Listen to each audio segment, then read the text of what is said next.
इच्छा हो गई है सर्टिफिकेट नहीं तो कॉलेज आने का तो ज़्यादा जितना हो जाए फिर वो उसने कर दिया तो किस स्कोर कम हो जाएगी। चलिए लास्ट राउंड पे आप ज्वाइन कर रहे इलेक्ट्रिक पावर और इलेक्ट्रिक हीट वाले मामले कर रहे थे ना। 2 मिनट में आपको इनके जो फॉर्मूले आपने निकाले थे मैं एक बार आपको दोबारा से याद दिला दूँ। सबसे पहला आप इधर पीछे बात नहीं करना। एक तो आपने हीट या energy of an electric circuit निकाला था है ना, और अगर ये आपने निकाला था तो आपने कितना निकाला होता है ये मैं आपको याद दिलाता हूँ। ये आपने निकाला था H =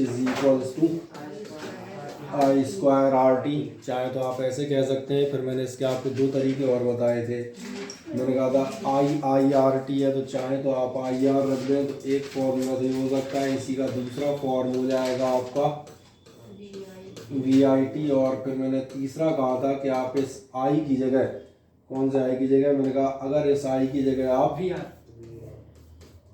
V अपॉन रख दोगे तो हो जाएगा V²/R। तो एक और शेप निकल आएगी और तीसरी शेप कौन सी हो जाएगी V²/R, और T तो अपनी जगह है ही, ठीक है। इसके बाद एक फॉर्मूला और आपने पढ़ा था और वो फॉर्मूला आपने पढ़ा था इलेक्ट्रिक पावर। इलेक्ट्रिक पावर में जब आप जाएंगे तो इलेक्ट्रिक पावर से रिलेटेड जो हमने चीज़ बताई थी, इलेक्ट्रिक पावर मैंने क्या कहा था, एनर्जी कंज्यूम या heat lost per unit time. तो चलो अभी इसको हम सिंपल भाषा में लिख देते हैं। हम क्या लिख देंगे, ये हो जाएगा energy consume per unit time.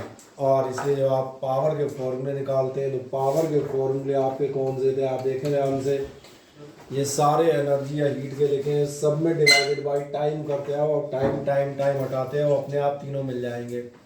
जैसे एक फॉर्मूला आप क्या बता सकते हैं, P हो सकता है I²R। एक और आप बता सकते हैं P हो सकता है VI। समझ आ रहा है मैं कहाँ से ले रहा हूँ, कितनी होगी एनर्जी या work done upon time. Upon time करोगे तो केवल T और T कैंसिल होते हुए चले आएंगे। या तीसरा आप बताना चाहें तो इसी सीरीज का क्या हो जाएगा V²/R। पहले तो ये 2 चीज़ें समझ में आ जाती हैं। दूसरा मैंने कहा था कुछ एक यूनिट्स की चर्चा करेंगे तो पहले 1-2 यूनिट और बता देता हूँ, फिर इसके बाद हम सीधे क्वेश्चंस की तरफ निकलेंगे। जब आप इलेक्ट्रिक पावर और एनर्जी नापते हैं, अब तक जो आप पढ़ते हुए आए उनके लिए बताएं तो कुछ यूनिट्स की चर्चा कर देता हूँ। मैं बात कर लेता हूँ अबाउट द यूनिट्स। यूनिट्स में आपको जो नॉर्मल आप पढ़ते हैं, आपको मालूम है अगर आप सिंपली एनर्जी मेज़र कर रहे होंगे, एनर्जी आप किस में मेज़र कर रहे होते हैं, जूल में। क्या है, मेरी बात समझ में आती है? जब आप एनर्जी जूल में मेज़र करते हैं, कई बार एक समस्या आती है। पहली चीज़ है, आप देखना, पहला तो मैंने नॉर्मल लिख दिया है तो मालूम ही है। इन केस मान के चलें आप हीट एनर्जी मेज़र कर रहे हो, क्योंकि किसी क्वेश्चन में आप देखेंगे आपसे पूछेगा कि आप कैलकुलेट करें हीट, H = I²RT। नॉर्मल फॉर्मूले से आप निकालेंगे, वो काय में निकलेगी, जूल में। लेकिन आपको याद आएगा पिछली क्लासेस में आपने पढ़ा है हीट एनर्जी के लिए एक और यूनिट होती है, और हीट अक्सर नापी जाती है कैलोरी में। क्या है ध्यान में, जैसे कभी आपने बैलेंस डाइट वगैरह पढ़ी हो तो वो ये आता है कि आपके जो फूड है वो कितनी कैलोरी प्रोवाइड कर रहा है। कभी कभार हम कहते हैं, तमाम सारे लोगों को सलाह दी जाती है भैया लो कैलोरी फूड लो, यानी कि चावल या आलू मत लो, कैसा फूड लें जो आपको कम कैलोरीज प्रोवाइड कर रहा हो।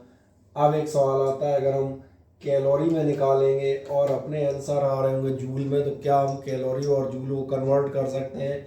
तो इसलिए एक रिलेशन याद रखिएगा, 1 कैलोरी कभी भी हमें कन्वर्ट करना होगा अगर ऑप्शन में आंसर पूछा होगा कैलोरी में, तो याद रखिएगा 1 कैलोरी = होता है। सर अपन को एक दिन में कितनी कैलोरीज लेनी चाहिए और कितनी बर्न करनी चाहिए? यही तो बता रहा हूँ, ये लेनी चाहिए, मतलब लेनी चाहिए मतलब होती हैं, लेनी नहीं है, होती हैं। 1 कैलोरी में कितने जूल होते हैं, 4.18 जूल। या नियरली ध्यान देखना, इसको अक्सर जब अपन कैलकुलेट कर रहे होते हैं, थोड़ा पॉइंट और बड़ा लगा दूँ, है ना,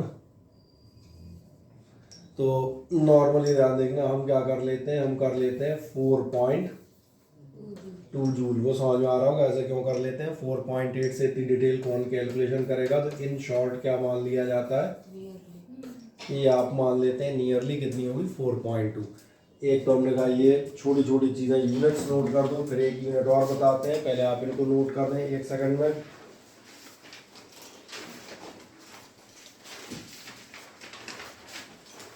फिर एक तीसरी यूनिट बताऊंगा आपको।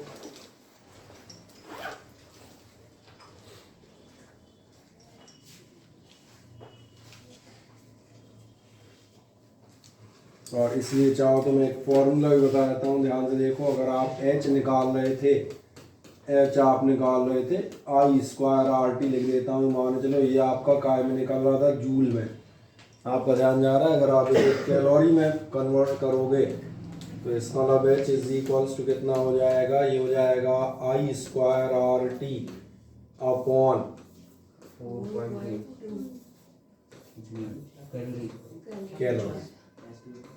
इसलिए मैंने कहा अगर आपसे कोई कैलोरी पूछता है तो या तो एक लाइन बाद कन्वर्ट कर देना या डायरेक्ट फॉर्मूले के तौर पे कन्वर्ट कर देना, चाहे जैसे आप याद रख सकते हैं। तो एक तो पहले मैंने कहा यूनिट्स देख लें, फिर एक तीसरी यूनिट और आपसे चर्चा मिलूंगा 1 मिनट बाद।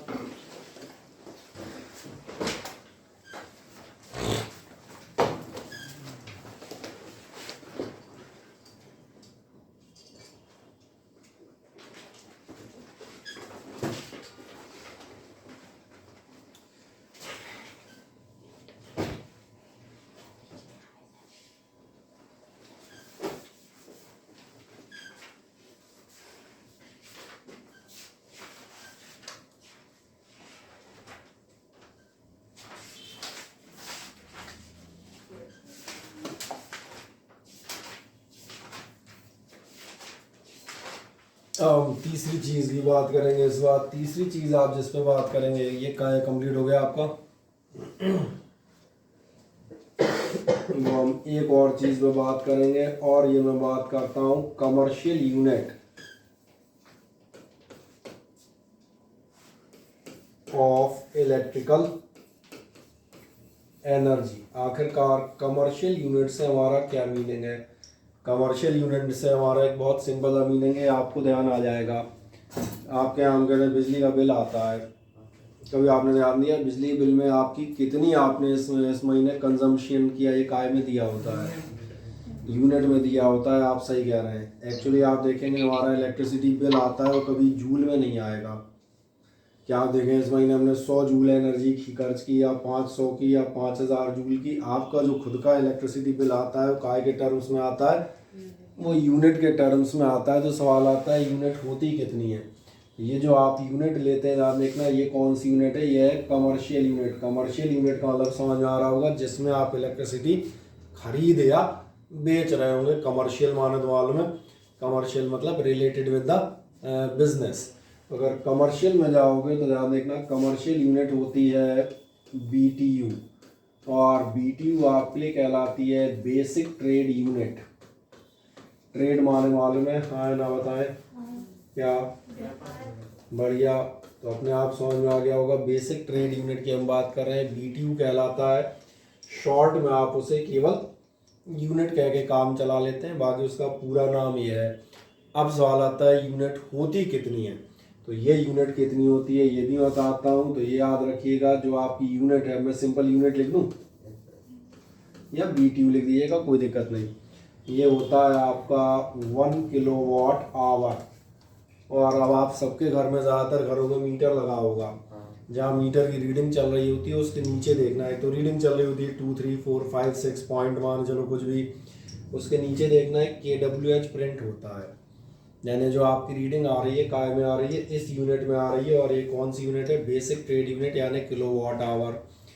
अब एक सब पूरा नाम लिख दूँ क्या इसका, किसी को वैसे तो याद रहेगा।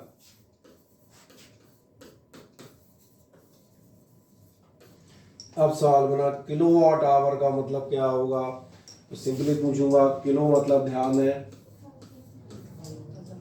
वॉट आपको मालूम है ये होती है पावर की यूनिट, और इनटू आप देखेंगे कितना आपको दिया है। और अगली बात कर देता हूँ, वॉट से आप लास्ट ईयर से परिचित हैं। वॉट का मतलब होता है जूल पर सेकेंड। सही कह रहा हूँ। 1 घंटे में कितने सेकंड होते हैं आप बताएंगे। 3600। सही ना।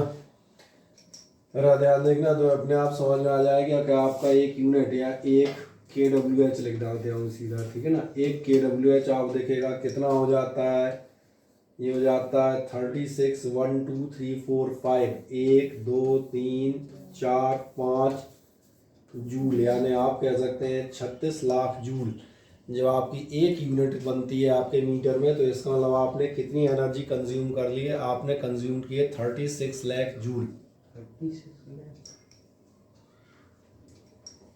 सही कहा मैंने, हाँ तभी तो कह रहा हूँ। लोग चिल्लाते हैं बिजली बहुत महंगी हो गई है, और कितनी खाओगे। और इसी को ध्यान देखना। बाकी बुकिश पैटर्न में हम कैसा लिखेंगे दिख रहा होगा, 3.6 करके लिखेंगे। काउंट कर लो 1 2 3 4 5 6, तो इसलिए हो जाएगा इंटू 10 रेज़ टू पावर है माइनस के प्लस,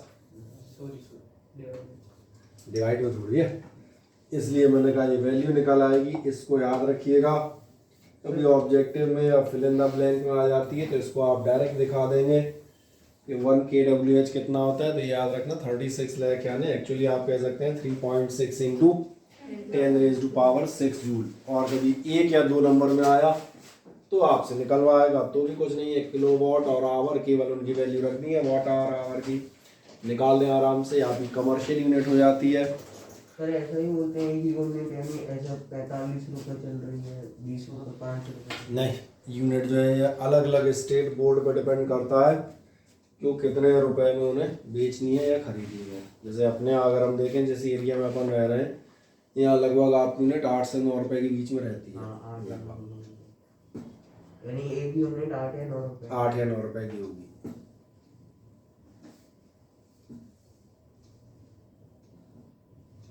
रेट तो तमाम सारी चीज़ों डिपेंड करते हैं, कहीं इलेक्ट्रिसिटी सस्ती हो सकती है, कहीं महंगी हो सकती है।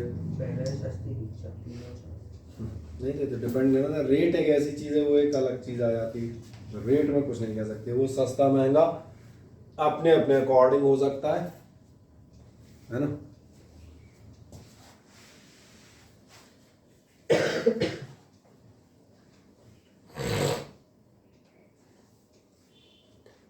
दिखा दें आराम से, वैल्यू कैलकुलेट कर दें टोटल।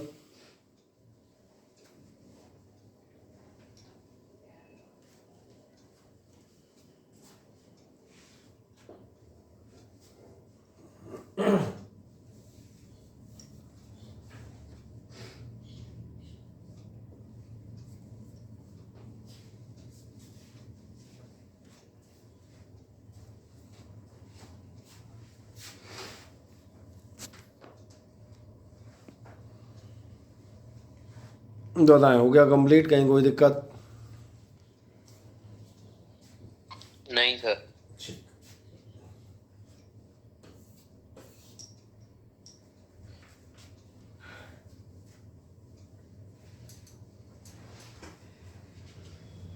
कर दिया सभी ने? हाँ ना, बताएं। जो आप इतना देख लेते हैं तो ये तो मैंने कहा, ये तो आपकी काय की यूनिट हो गई एनर्जी की। और ऐसे हम बात कर दे पावर की। पावर के भी मैंने लास्ट टर्न में फॉर्मूले एक बार दिखा दिए थे। पावर की याद देखना, ऐसी ही कई बार हम अलग अलग एक दो यूनिट इस्तेमाल करते हैं। जैसे अगर आप देखेंगे, अगला मैं डाल देता हूँ पावर, और आपको मालूम है इलेक्ट्रिकल पावर की यूनिट क्या होगी, तो हमने आपसे बात की थी नॉर्मल यूनिट, आप देखना क्या होगी, वॉट। अच्छा, वॉट होगी तो एक बड़ी मज़ेदार बात है, बड़ी मशीनरीज पे जाओगे तो वॉट में काम नहीं चलता, तो फिर हम लेते हैं जो अभी लिया था, ध्यान है, आप ले लेते हैं किलोवाट। और किलोवाट माने सबको मालूम है 1000 वाट हो जाएगा। या ऐसे ध्यान देखना, अगर आप और बड़े स्तर पे बात कर रहे हो, भाई किसी स्टेट को कितनी इलेक्ट्रिसिटी दी गई, तो फिर किलोवाट में भी नहीं आएगी, फिर आएगी मेगावाट में। और फिर ये होता है आपका 10 रेज़ टू पावर 6 वाट। क्या है, मेरी बात समझ में आती है? और अगर आपको लास्ट टर्न याद हो तो मैंने कहा था आपका P बराबर होता है VI, इसीलिए कई जगह पर हम वॉट के बजाय काय में नापते हैं। एक अदर यूनिट हम इस्तेमाल कर सकते हैं, और वो यूनिट हो जाती है वोल्ट एम्पियर, या उसे सिंपल आप कह सकते हैं, जैसे मैंने एग्जांपल दिया था, आपके यहाँ जो इन्वर्टर आता है वो आप देखेंगे VA में आता है, 900 VA, 600 VA, 1200 VA, चलो एक सिंपल सिटी के लिए मान लेते हैं 1000 VA, मतलब आपका इन्वर्टर कितना है 1000 वाट का है।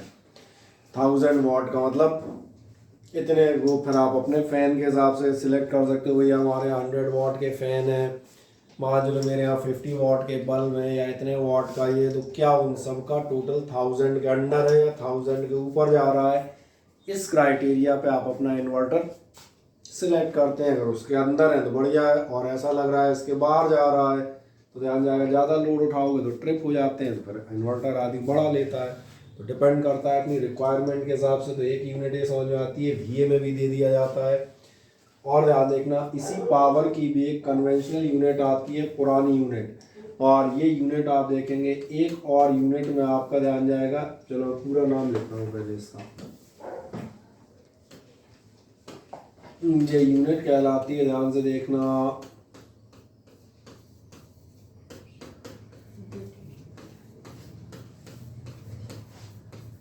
ब्रिटिश हॉर्स पावर, या आपका जाता है BHP में। इसका नाम सुना है आपने कभी? किसी ने नहीं सुना? हॉट पावर सुना है। सर इंजन बनते हैं।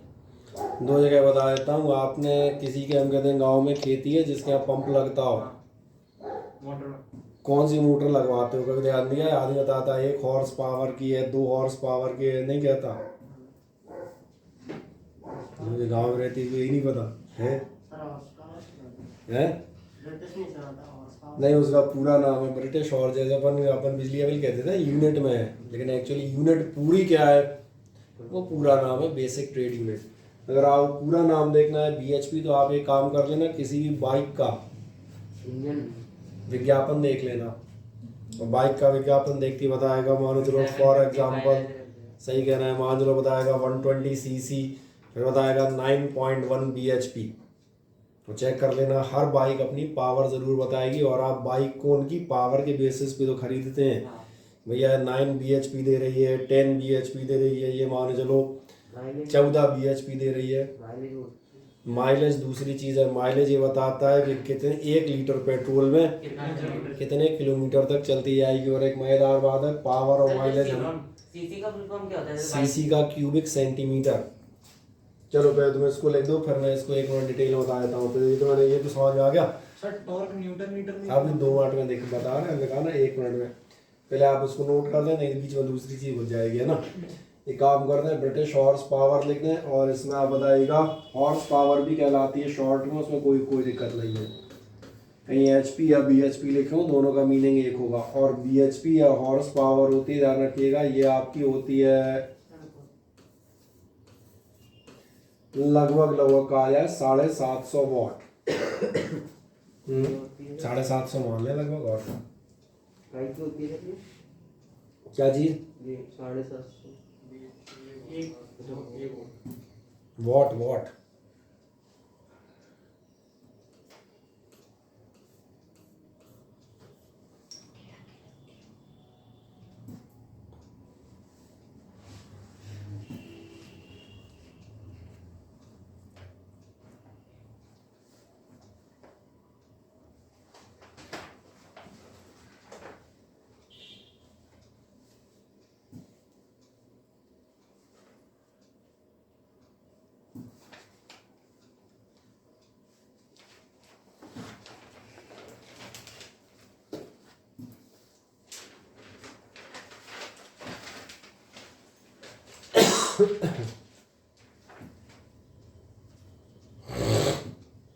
सर 1 BHP इक्वल्स टू, हाँ 1 की बात कर रहा हूँ, और आधी या 2 थोड़ी लूँगा।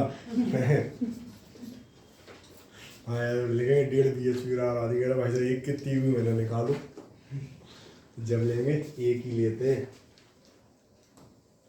सही है, मिल गया। इसका इस्तेमाल हम करेंगे, तो मैंने कहा पहले बात तो आपको याद आ जाएगा BHP मैंने कहा, और दूसरा भैया साइंस पढ़नी है, मैंने कहा अवेयर रहिएगा, आँखें कान और नाक खोल के रहे दुनिया में, है ना। आँख नाक कान खोल के रहोगे तो साइंस अपने आप दिखेगी। तो साइंस होती क्या है? साइंस का मतलब ही आप खुद के जीवन में जो आप सुबह से शाम तक इस्तेमाल कर रहे हैं, वही तो साइंस है। तो ऐसी जगह बता दो जहाँ तुम सुबह से लेकर शाम तक साइंस का इस्तेमाल करते नहीं हो, ऐसी एक सिंगल जगह नहीं बता पाओगे। और साइंस में भी एक मज़ेदार बात नजर आएगी, बायोलॉजी का इस्तेमाल कभी कभार करोगे, केमिस्ट्री का इस्तेमाल कभी कभार करोगे, फिजिक्स तो आप देखना आपके हाथ में 24 घंटे रहती है, लाइट जल रही होगी, टीवी देख रहे होगे, मोबाइल इस्तेमाल कर रहे होगे, कुछ ना कुछ तो कर रहे होगे, टाइम देख रहे होगे, कुछ तो करोगे, और कुछ भी करोगे तो शायद बिना फिजिक्स के तो आगे बढ़ोगे ही नहीं। और इसीलिए मैंने कहा जब आप जाते हैं, जो आप पूछ रहे थे गाड़ी के लिए, वो आपसे एक बोला गाड़ी का, मुझे बाइक का एक्चुअली याद नहीं है, इसलिए मैं बाइक का एग्जांपल यहाँ पे नहीं लूँगा। बाकी बाइक्स जैसे आप देखें 120 सीसी 125 सीसी लाइक वाइज आती हैं। जैसे कार के एग्जांपल में चले जाता हूँ, मतलब एक नॉर्मल कार आप देखें, कोई हम कहते हैं कार जैसे वहाँ चले, ये क्या नाम रहता है, हम कहते हैं स्विफ्ट हुई, डिज़ायर हुई, और ये इस टाइप की जो कार है होंडा सिटी या लाइक वाइज, इन सब के इंजन आप देखोगे, इनमें आप बताएगा ये इंजन आते हैं लगभग, एक राउंड अप बना रहा हूँ, लगभग 1200 सीसी के आसपास, 1000 से लेकर 1200 सीसी लिखेगा। वही मैंने कहा आप जो अगर कौन सी उठाओगे, सपोज करें आप उठा रहे हैं एक स्कॉर्पियो सरी की गाड़ियाँ, या मैंने कहा आप उठाते हैं एक TUV 300 सरी की, देखी है ना, इस रेंज की गाड़ियाँ उठाओ तो आप बताएगा ये गाड़ियाँ लगभग 2200 सीसी के आसपास, कोई 2000 होगी, कोई 1900 होगी, कोई 2100 होगी, थोड़ा बहुत तो मॉडल वाइज सब में अंतर है। इसी वजह मैंने कहा अगर आप जो है सपोज करें आप कौन सी उठाते हैं फॉर्च्यूनर, तो आप देखें वो लगभग आपकी 2600 सीसी या 2700 सीसी ऐसा समथिंग होगी। पहला सवाल आता है ये सीसी क्या बता रहा है। बाइक में जो मैंने कहा था 100 सीसी 150 सीसी, बुलेट के मॉडल लें तो 350 cc. Then what is this cc? Cc मतलब होता है आपके क्यूबिक सेंटीमीटर, और क्यूबिक सेंटीमीटर क्यूब में आप क्या नाप रहे होते हैं, ध्यान जा रहा है, सेंटीमीटर क्यूब या मीटर क्यूब में आप नाप रहे होते हैं वॉल्यूम। तो ये आपकी जो चीज़ है ये क्या बता रहा होता है, ये इंजन का वॉल्यूम बता रहा होता है। कहीं ये टर्म इसी से पता चलता है इंजन छोटा बड़ा या कितना बड़ा है। साइज वाइज इंजन अलग अलग होंगे, जैसे मैंने कहा कोई छोटी गाड़ी, भाई बाइक की बात करें तो 150 से 200 सीसी पर्याप्त है। वही आप कार में जाएंगे तो कम से कम 700 800 1000 सीसी से स्टार्टिंग होगी। ये समझ में आता है। पहली बात तो इंजन का जो वॉल्यूम बताएगा, क्योंकि हर इंजन में आप देखना एक खास बात होती है, आपके पास एक सिलेंडर और पिस्टन होते हैं। तो इस सिलेंडर का वॉल्यूम कहीं ना कहीं काय के टर्म्स बताते हैं, इतने सेंटीमीटर क्यूब का आपका इंजन है। दूसरी बात आप देखना, दूसरी जो चीज आप देखें, सीसी का ये होता है तो ये साइज पे डिपेंड करेगा क्या? वॉल्यूम है ना, वॉल्यूम तो सर वो समझ एक एयरफोर्स में भैया थे, उन्होंने BMW S1000 RR ली थी, तो वो 1000 सीसी की है, पर उसका इंजन तो ज्यादा बड़ा कार इतना तो है नहीं। इंजन बड़ा नहीं, उसका सिलेंडर पिस्टन बड़ा होगा। 4 सिलेंडर की है। 4 सिलेंडर है तो 4 सिलेंडर समझ में आ रहा है, 4 सिलेंडर मिलके 1000 सीसी हो जाएंगे।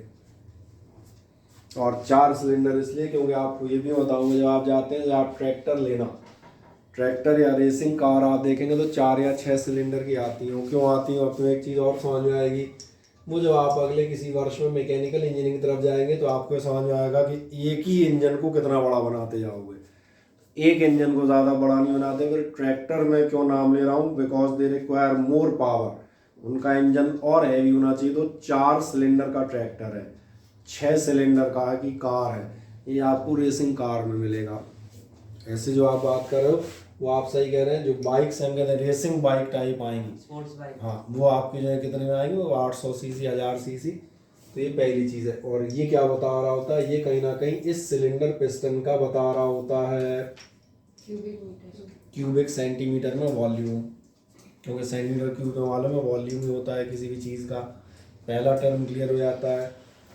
दूसरा टर्म ध्यान देखना, इसके बाद और ज़बरदस्त चीज़ आती है, क्योंकि अक्सर क्या हो जाता है, लोग हम बताते हैं सीसी देख के गाड़ियाँ खरीद लेते हैं, सीसी देख के गाड़ियाँ खरीद लेते हैं। भाई साहब ये 125 सीसी के, ये 150 सीसी के ज़्यादा बेहतर है। वे भूल जाते हैं कि सीसी होने से, बड़ा होने से, ये ठीक है, ये एक फैक्ट है, बड़ा होगा तो मतलब इंजन बेहतर होगा, लेकिन सिर्फ बड़ा होने से बेहतर थोड़ी हो जाता है भैया। क्योंकि फिर मैंने कहा इंजीनियरिंग भी तो अलग एक नाम की चीज़ होती है, और बड़ा ही होना होता तो सिलेंडर की टब नहीं लगवा देते। मैकेनिकल इंजीनियरिंग भी तो एक चीज़ आती है, इसीलिए अगली चीज़ आती है। और अगली चीज़ आती है कितनी पावर जनरेट कर रहा है। और पावर कितनी जनरेट कर रहा है वो आप देखना। पावर जनरेशन आपके अलग अलग आएंगे।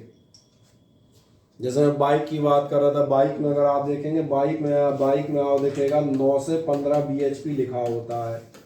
9 से 15 bhp मतलब कोई 9.2 bhp बताएगा, कोई 11 bhp बताएगा, कोई 14 bhp बताएगा। जैसे हायर bhp की तरफ जा रहे हो, ये बुलेट सरीखी गाड़ियाँ होंगी 9-10 bhp के आसपास आप देखेंगे। हम कहते हैं 100-110 cc वाली गाड़ियाँ कौन सी कहते हैं, प्लेटिना सरीखी ये होंगी। कारों पे जाओगे और बेहतर आपको bhp मिलेंगे। इसके बाद आप देखना अगली चीज़ आएगी, इतनी पावर जनरेट कर रहा है तो पहली बात तो देखना ऐसा हो सकता है कि 2200 सीसी और 2600 सीसी के आप दो इंजन बनाएं, लेकिन 2200 सीसी का इंजन ज़्यादा पावर जनरेट कर रहा हो, संभव है। ये दे रहा हो, मान चलो एक एग्जांपल देते हैं 50 bhp, और हो सकता है ये दे रहा हो, तो तुम्हें अपने आप समझ में आएगा इट इज़ बेटर, क्योंकि छोटा है पर पावर ज़्यादा जनरेट कर रहा है, बड़ा है पर पावर कम जनरेट कर रहा है। और इस पावर के बाद भी एक नया टर्म आता है, जिसने कहा था जो लोग हम कहते हैं केवल सीसी देख के बाइक खरीद लाते हैं या कार खरीद लाते हैं, बोले इतने सीसी की बेहतर है, वो हमने कहा अधूरा ज्ञान होता है। अधूरा ज्ञान कौन सा, व्हाट्सएप यूनिवर्सिटी वाला, सही है ना। और अगली जो चीज़ आती है वो मैंने कहा एक तीसरी चीज़ आती है, जो मैंने कहा था साइंस है बेटा, यहाँ बहुत डिटेल लगते हैं, डिटेल्स हैं। मैंने कहा अगर जानकारी है तो काफ़ी कुछ होनी चाहिए। अभी ऐसा एक एग्जांपल और आपको छोटा सा दूंगा। पावर के बाद आता है टॉर्क, और टॉर्क जो होता है ये बताता हूँ, टॉर्क होता है रोटेटिंग इफेक्ट। अभी आपके लिए टॉर्क को हम 11th में डिफाइन करेंगे, बट फिलहाल हम क्या कह सकते हैं, रोटेटिंग पावर जो है, रोटेटिंग इफेक्ट, वो क्या कहलाती है, टॉर्क। अब जैसे आप टॉर्क पे जाएंगे तो आपको इन गाड़ियों के अलग अलग टॉर्क मिलेंगे। जैसे कोई मैंने कहा कार है, वो चल रही होगी 200 न्यूटन मीटर पे, कोई चल रही होगी 300 न्यूटन मीटर पे, कोई चल रही होगी मैंने कहा 400 न्यूटन मीटर पे। अब मैंने कहा बेहतर कार कौन सी मानी जाएगी, 400 तो बेहतर से मेरा मतलब प्योर, मतलब ज़्यादा पावरफुल, भैया ज़्यादा टॉर्क डेवलप कर रही है, पहियों पे ज़्यादा पावर डेवलप करेगी, 400 न्यूटन मीटर का टॉर्क लगाएगी। लेकिन हम यहाँ भी गलती कर जाते हैं। चलिए टॉर्क होता है rotating effect of force, rotating power किसी भी फोर्स की, ये न्यूटन मीटर में नापी जाती है। सर ये बैटरी वाली जो भी होती है उनकी ज़्यादा क्यों होती है? क्या जो गाड़ियाँ होती हैं उनमें टॉर्क ज़्यादा होता है कहते हैं? नहीं कहते हैं कि एग्जैक्ट मालूम है, कहते हैं नहीं एग्जैक्ट मैंने डिस्कवरी पे भी देखा था। नहीं। कौन सी बैटरी वाली बात कर रहे हो? कोई भी बैटरी मतलब नहीं, स्कूटी वगैरह इलेक्ट्रिक व्हीकल की, इलेक्ट्रिक व्हीकल का मुझे एग्जैक्टली बताओ, मैंने टॉर्क देखा नहीं, या तो आप अगले टर्न में देख के लाइएगा। हाँ देखा था मैंने, हाँ बता दिए। नहीं उसका मैं तरीका बता दिया। अपन जो कह रहे हैं ना, कहते हैं नहीं, अपन एक सिंपल सा काम करेंगे, मैं बता देता हूँ। आप इलेक्ट्रिक बाइक में जाना चाहेंगे, कार में जाना चाहेंगे? कार में जाना चाहेंगे तो आप कुछ मत करना। ये जैसे मैंने 3 मॉडल कार के जनरल आपको मॉडल मालूम है, 3-4 कारों के मॉडल जो हैं, जैसे आप ले लें, मैं बता देता हूँ, टाटा की नेक्सॉन ले लें। नेक्सॉन इलेक्ट्रिक में भी आती है, डीजल में भी आती है, पेट्रोल में भी आती है। आप कुछ मत करना, टाटा की साइट पे चले जाना, स्पेसिफिकेशन देखना, सबके टॉर्क और वो दिए मिल जाएंगे, नोट करके ले आना, अपन उसको चेक कर लेंगे। और एक चीज़ जो सबसे खास बात बता रहा था उसको ध्यान देखना, अभी भी गाड़ी का कंपैरिजन पूरा नहीं हुआ है। और गाड़ी का कंपैरिजन इसलिए पूरा नहीं हुआ है कि अपन एक चीज़ भूल जाते हैं, गाड़ी का सेल्फ वेट कितना है। क्योंकि मैं बहुत छोटी चीज़ बताता हूँ, तुम्हें एक बात ध्यान है, गाड़ी का जो इंजन बनाया जाता है वो अपने खुद को खींचने के लिए बनाया जाता है, वो तुमको खींचने के लिए बनाया जाता है। गाड़ी अपने को चला ले गई तो तुम तो उसमें वैसे ही डले रहोगे, क्योंकि गाड़ी का खुद का वेट आपको मालूम है कितना होता है। गाड़ी का खुद का वेट नॉर्मल 1200 से 1500 किलोग्राम होता है कार का। तो जो 1500 किलोग्राम खींच रहा है, तुम 50 किलोग्राम के रहो या उतर जाओ, उसमें क्या फ़र्क पड़ना है। मैंने कहा इसलिए यहाँ पे एक बहुत खास बात आती है, गाड़ी का सेल्फ वेट कितना है, कि तुमने ध्यान दिया। अपन सिर्फ यहाँ देख के ले आए। अच्छा एक बहुत सिंपल ही चीज़ देखना, मान के चलो जिस गाड़ी का 200 न्यूटन मीटर का टॉर्क है, सपोज करें वो है आपकी 1000 किलोग्राम की, और ये मान के चले ये है 1500 किलोग्राम की, और ये है ध्यान देखें 2000 किलोग्राम की। समझ आ रहा है? आप मुझे बताओ इनमें से बेहतर टॉर्क किसका है? इसका 200 नहीं देंगे। लॉजिकली बताना, अंदाज मत लगाना, कारण होना चाहिए आपके पास। सर कैसे? सर टॉर्क सर इतने स्पीड से घूम जाता है, वेट भी तो कम होना चाहिए। सही कह रहे हो। तो दूसरी वाली में क्या क्या कमी है? 2000 मैं तो एक मजेदार बात बताऊं, तीनों के बिल्कुल सेम है। देखो ध्यान से देख जाएंगे उधर भैया, इसके हर केजी पे 200 न्यूटन लग रहा है, ऐसा समझ लो। अपन डिवाइड कर देते हैं 1000 अपॉन 200, यानी हर केजी पे कितना लगा? 5, हाँ सॉरी 10, नहीं 10 क्यों, हर केजी पे 5 ही तो लगा। हर किलोग्राम वेट पे 5 न्यूटन मीटर का टॉर्क लग रहा है। जरा इसमें चेक कर लेना, इसमें कितना लग रहा होगा? सॉरी,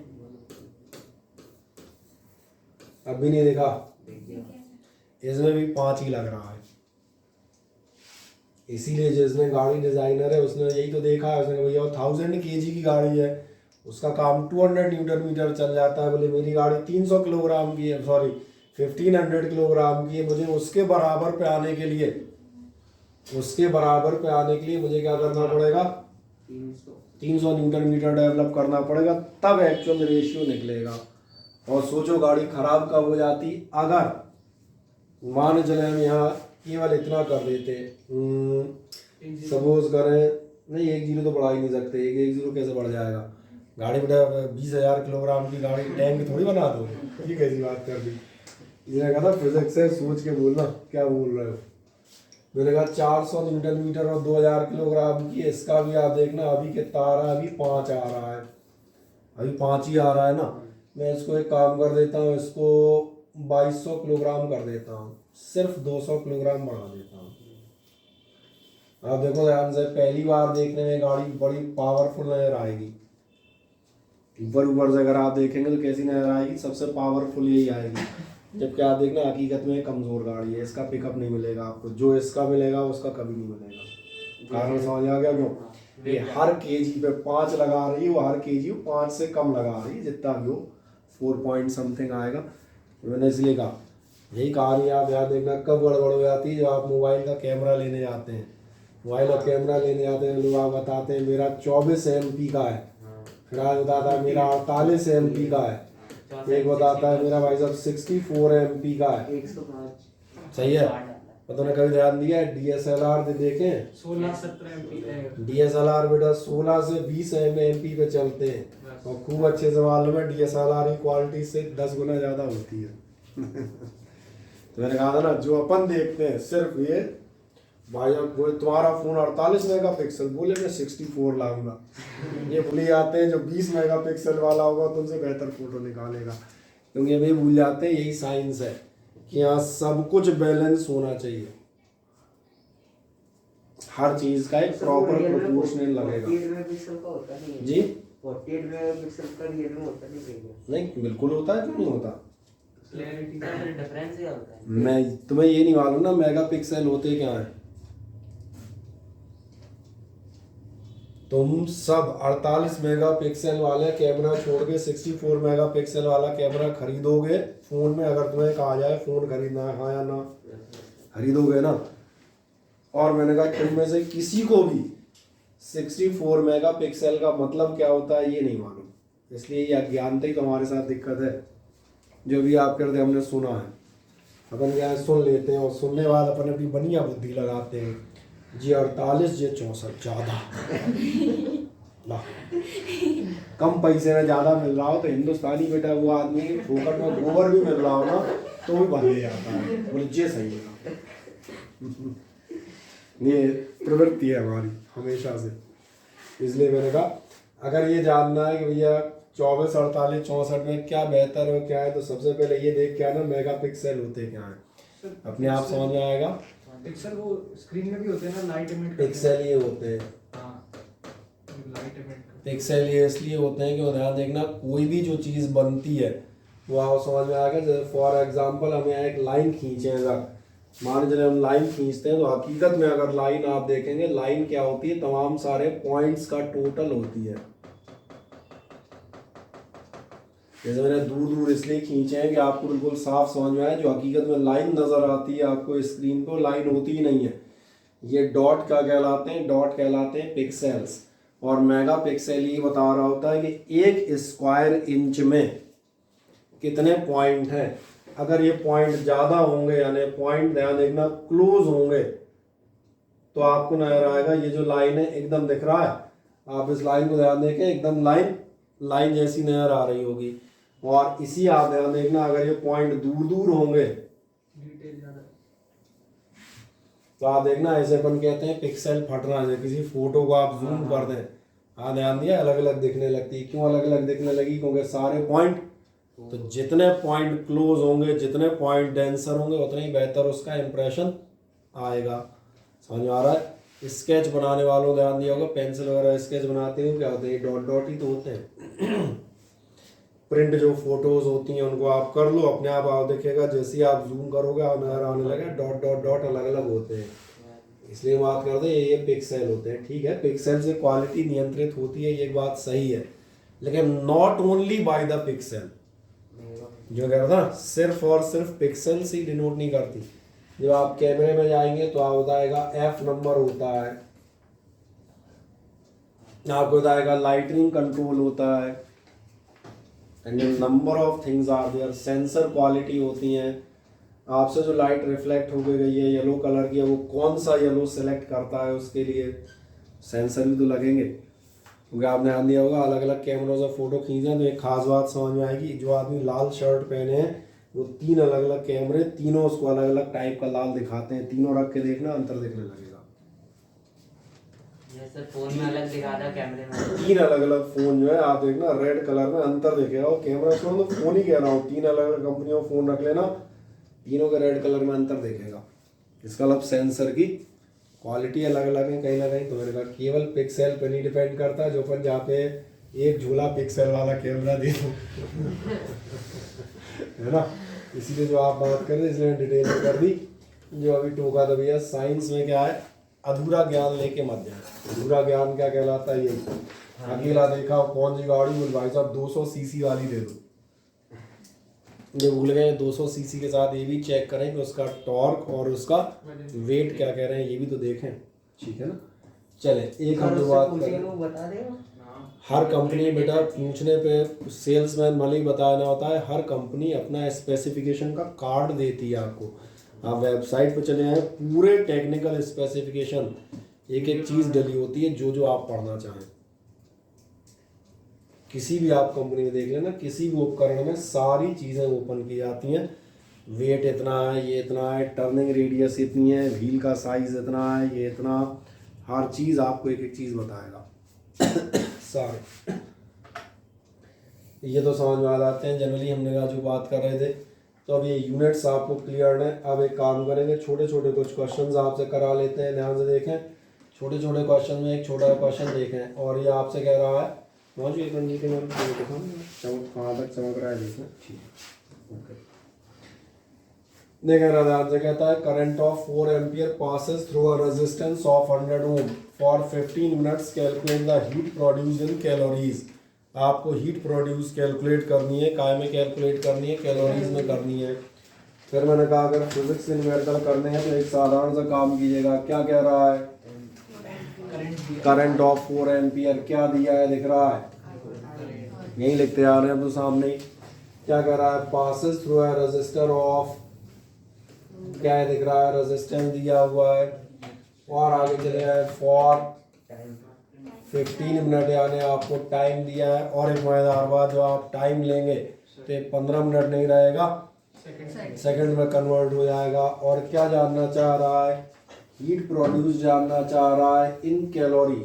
मैं दोनों में निकाल देता हूँ, जूल में भी और कैलोरी में भी। आप जाएंगे तो आप क्या आपको हीट याद है? आई आर और टी में आपके पास रिलेशन है, H इज होता है आई स्क्वायर आर टी। और जैसे ही आप करेंगे यानी 4 का स्क्वायर इंटू आर यानी 100 ओम। और सबसे खास बात टाइम यानी कि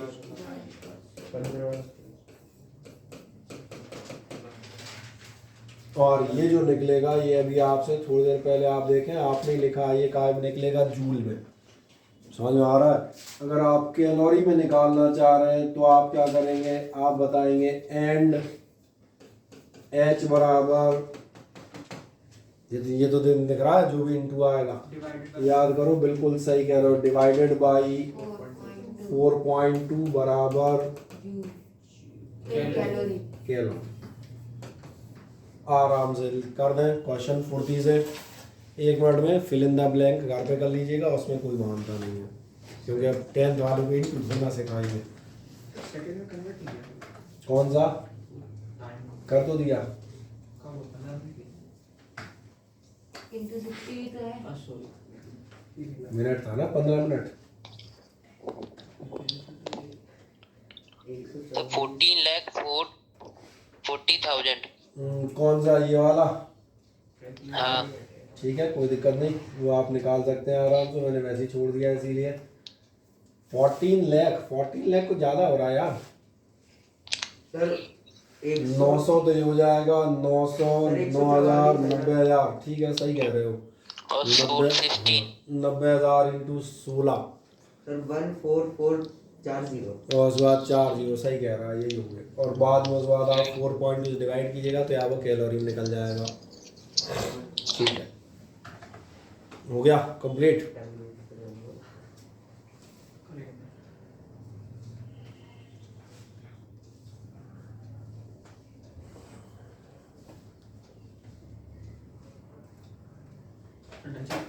कर दिया।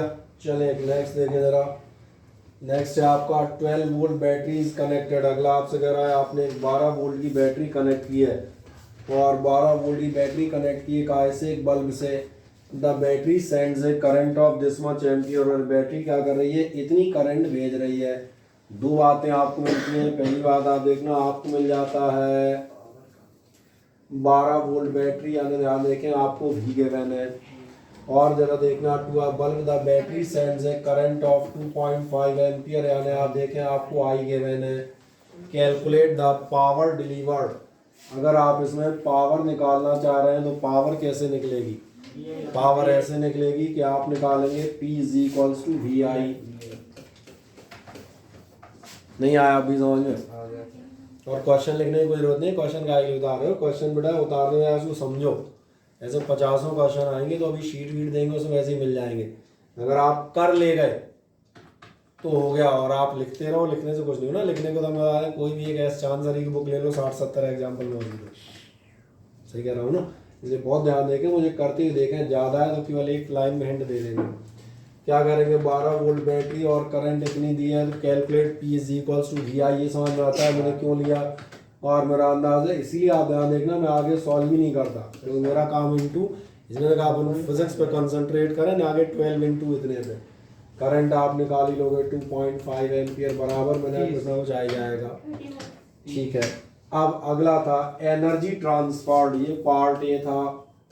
पार्ट बी में क्या जानना चाह रहा है, ध्यान देखो, जानना चाह रहा है एनर्जी ट्रांसफर और कब जानना चाह रहा है, इन क्या ये समझ में आता है, टाइम दिया है तो इसने कहा मेरे साथ ये सीखें बस। सर ये जूल में निकाले क्यों कैलोरी में? कौन सी चीज,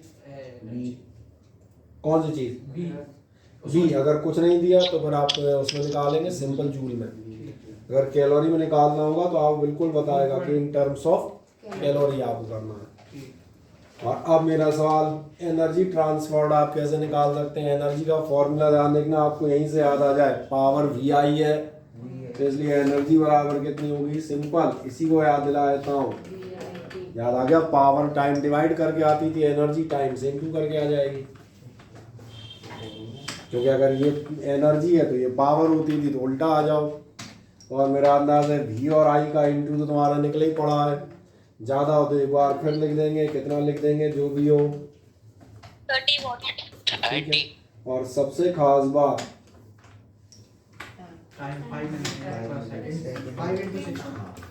इसलिए मैंने कहा था बेटा यहाँ पर ना तो हम इसमें इंटरेस्टेड होंगे आंसर क्या है, ना इसमें कि आप क्वेश्चन लिखें। मेरा तो कहना ये होगा जो हम चर्चा कर रहे हैं वो आपको समझ में आ रही है, तो वो समझ में आ रही तो आप खुद से सवाल कर ले जाओगे। एनर्जी भूल गए?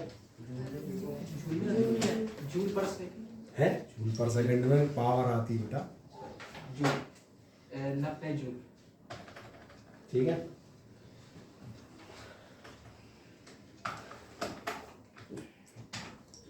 मिल गया, हाँ ना बताएं। बाकी मैंने कहा सवाल के लिए एक 8 टर्न बाद शीट देंगे तो अपने आप दे आएंगे कौन से कहाँ है करना। मैंने कहा फिर भी अपने मन से एक बार तलाश के और एक बार सॉल्व कीजिएगा। न्यूमेरिकल है इनकी तो आप एक दो बार प्रैक्टिस करेंगे तभी हो पाएंगे उनके सॉल्यूशन। सर, हाँ बोले सर अगर इसमें बताया नहीं गया है कि हीट किस में निकालनी है, कि जूल में या फिर कॉलोनी में, बताया नहीं गया तो तो फिर इसमें वो मैं बताता हूँ। बताया नहीं गया है तो आप स्टैंडर्ड फॉर्मेट यूज करेंगे। वो आपको मालूम है लास्ट ईयर से एनर्जी वर्क डन इन सब की स्टैंडर्ड यूनिट क्या है, जूल। अगर ये स्पेसिफाइड नहीं है, मेरी बात समझ आ रही है, तो आपका आय मिलेंगे हमेशा जूल में। और जिनमें कैलोरी निकलवाएगा उनमें आपसे कहेगा कैलकुलेटेड इन कैलोरी। जैसे पिछला क्वेश्चन आप देखें वहाँ आपसे कहा गया था हीट प्रोड्यूस्ड इन, इसीलिए मैंने दोनों निकाल दी थी, पहले जूल में निकाल दी थी और फिर मैंने कहा था इसके बाद आप डिवाइड करके इसको काय में निकाल लें, कैलोरी में। क्योंकि हम जब चलेंगे तो स्टैंडर्ड यूनिट में चलेंगे। समझ आ रहा है? जैसे हमें कहीं टाइम लिखना पड़े तो हम टाइम काय में लिखेंगे, सेकंड में। हाँ, क्वेश्चन में अगर मिनट में दिया है तो फिर हम उसको सेकंड में कन्वर्ट कर लेते हैं। ये समझ में आ रहा है? हम हमेशा स्टैंडर्ड यूनिट्स फॉलो करते हैं। क्या है, क्लियर हो जाता है? हाँ ना बताएं, कोई समस्या कहीं से कहीं तक? ठीक है। एक और बहुत सिंपल सा क्वेश्चन देखें और मैंने सिर्फ कहा देखें और दिमाग इस्तेमाल करें। ये कह रहा है आप बल्ब इज रेटेड इतना, एक बल्ब पे रेटिंग छपी है, रेटिंग में समझते हो जिसमें दिया रहता है, क्या दे रहा है 40W 220V। आप बता सकते हैं क्या क्या दी गई हैं? बिल्कुल सही है, आप कह रहे हैं। इसीलिए मैंने कहा बस ये सीखने वाली बात है, लिखने से ज्यादा चर्चा पे ध्यान दीजिएगा। 40 वॉट लिखा हुआ है, ये पावर दी गई है। और ऐसे ध्यान देखना, अगर आप दूसरा देखोगे तो ये 220 वोल्ट आपको दिख रहा है, ये क्या दिया है, ये वोल्टेज दिया है। अब कह रहा है find the current. Find the current मतलब क्या जानना चाह रहा है, इसलिए कह रहा हूँ क्वेश्चन बजाय घूंचने के यहाँ दिमाग का पूरा इस्तेमाल करो। ओरल करें ना, हम कर रहे हैं ना आपके बिहाफ पे, क्या दिक्कत है? P दिया है, V दिया है और आपसे I जानना चाह रहा है। क्या PV और I में आपके पास कोई फॉर्मूला है? P is equals to VI। बढ़िया। अगर आपको एक फॉर्मूला याद आता है और इसमें मैंने कहा भैया अपने पास जो फॉर्मूले लिखे उन पे निगाह रखें और इस पे निगाह रखें और ये देखें कि आपका दिमाग इतनी तेज़ी से चल पा रहा है या नहीं। क्योंकि मैं फिर रिपीट करूँ, न्यूमेरिकल्स में बेटा लिखने से कुछ नहीं होता। न्यूमेरिकल्स में क्या होता है, ये चल रहा है तो बढ़िया, और इसके आगे भी कुछ नहीं होना, डिवाइड होना पड़ेंगे। कितना दिया था, पावर कहाँ चलेगी, पावर दी थी 40 वॉट, बराबर समझ में आ रहा होगा V आने की 220, डॉट में आप कर देंगे आई। सबको मालूम है 40/220 और इस सबको भरोसा होगा कि भैया वो इसके बाद आई निकाल लेंगे। इसके बाद हमसे कोई नहीं कहेगा नहीं सर बोले आप आंसर भी बताओ, दैट इज नॉट टू। क्या ये समझ में आता है? हाँ ना, मुझे बताएं। सही कह रहे हैं, 2/11 या जो भी हो, यानी उसको आप चाहें तो डेसिमल में भी कैलकुलेट कर सकते हैं। इसीलिए आप देखेंगे मैं सिर्फ टिक लगा के चला जाता हूँ। ठीक है, ये आप कर सकते हैं। बेसिक जो मैं पूछ रहा था, क्या ये समझ में आता है क्या दिया है, क्या पूछा है, और सबसे खास बात दिया और पूछा के दरमियान कौन सा फॉर्मूला हम इस्तेमाल कर सकते हैं। अगर ये समझ में आने लगा तो सवाल होने लगेंगे। आ रहे हैं, कोई दिक्कत है? ठीक, ओके। और कोई समस्या दे तो मुझे लग रहा है 1 नंबर लायक सवाल है यार, सीधा P बराबर VI कर दो, छोड़ दूँ इसको। ठीक, एक और दिखा देता हूँ आपको। अब क्यों आर कह रहा है calculate the wattage of an electric heater. Wattage मतलब समझ में आ रहा होगा, पावर की बात कर रहा है। यानी यहाँ पर बिल्कुल आप सही कह रहे हैं, यहाँ पर हमें ये समझ में आता है ये क्या निकालना चाहता है, ये निकालना चाहता है, सही है। अब इलेक्ट्रिक हीटर विच ड्रॉज, बढ़िया, वेरी गुड। ये आपको दिया हुआ है 5 एम्पियर करंट और कह रहा है when connected to a V दिया है, सही है। और हो गया खत्म। इनटू तो कोई भी कर लेगा यार, कौन सा लग जाएगा। P बराबर आप उठाएंगे वी आई जो भी आपके होंगे, वी आपको जैसे फॉर एग्जांपल दिया है 220 और आई कहाँ गया, ये था 5, ठीक है। यूनिट आप क्या क्या बताएंगे, ठीक है, तो आप गलत बता रहे हैं, यूनिट आप बताएंगे तो क्या नहीं दिया, ठीक है। कितना हो जाएगा, शायद 1100 हो जाएगा, चेक करना। 1100 हो गया, 1100 ही हो रहा है ना, ठीक है। तो ये आपका हो जाएगा 1100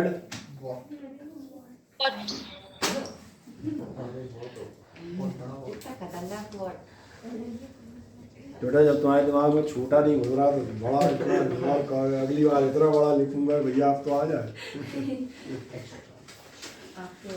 कोई समस्या है ना, बताएं, ठीक।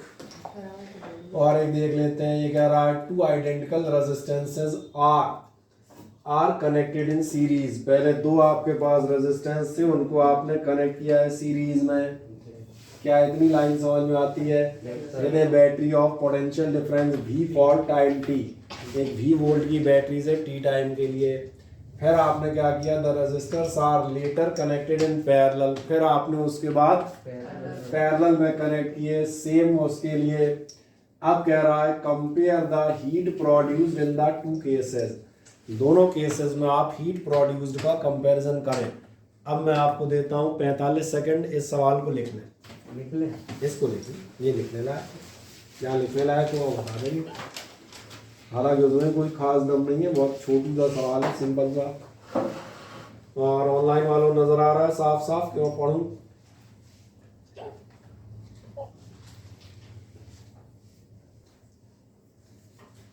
ये आपका 2 आइडेंटिकल रेजिस्टेंस, ये है 2 आइडेंटिकल रेजिस्टेंस आर, कैपिटल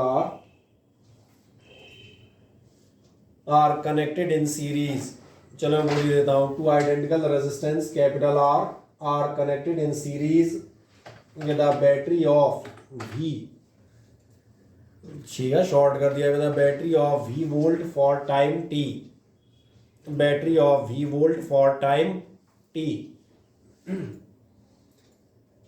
लिख दिया इतना। और आगे चले आए, the resistors are then connected in parallel, the resistors are then connected in parallel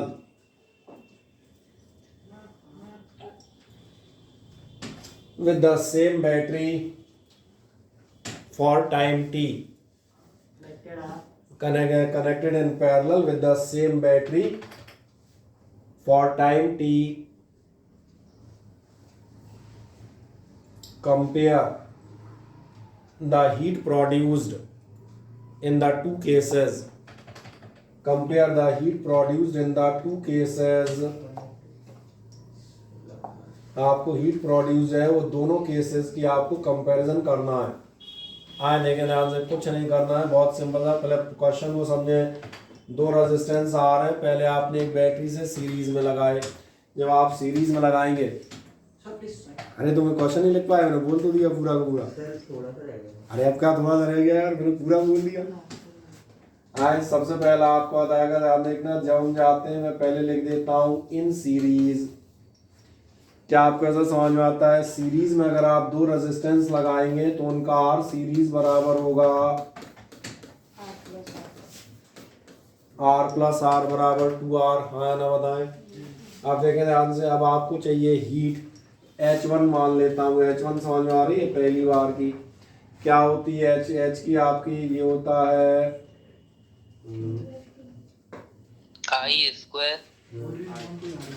I square बजाय बता दें, यहाँ पर आपको लेना पड़ेगा V स्क्वायर बाई RT, क्योंकि आपको V और R दिए गए हैं, ये ध्यान जा रहा है। इसलिए हम क्या लेंगे, ध्यान देखना, हम लेंगे V स्क्वायर बाई R और ये मैंने लिया T।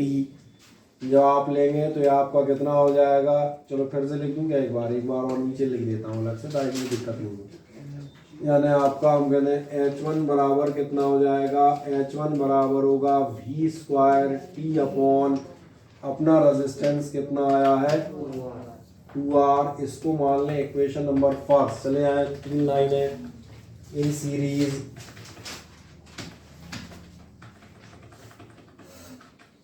RS is equals to कितना होगा, R प्लस R यानी 2R यानी आपकी हीट नंबर 1 निकलेगी V square t by R, ये फॉर्मूला है।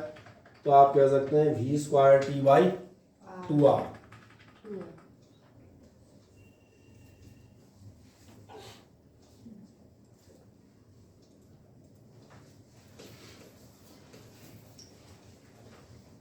मिल गया।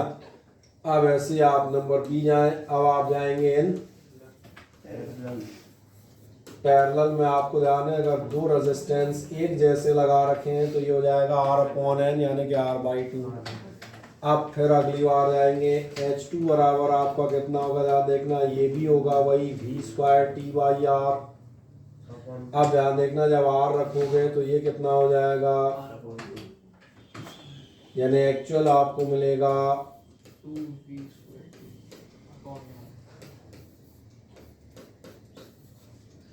चले आए सेकंड इक्वेशन दिखा दे मजे से।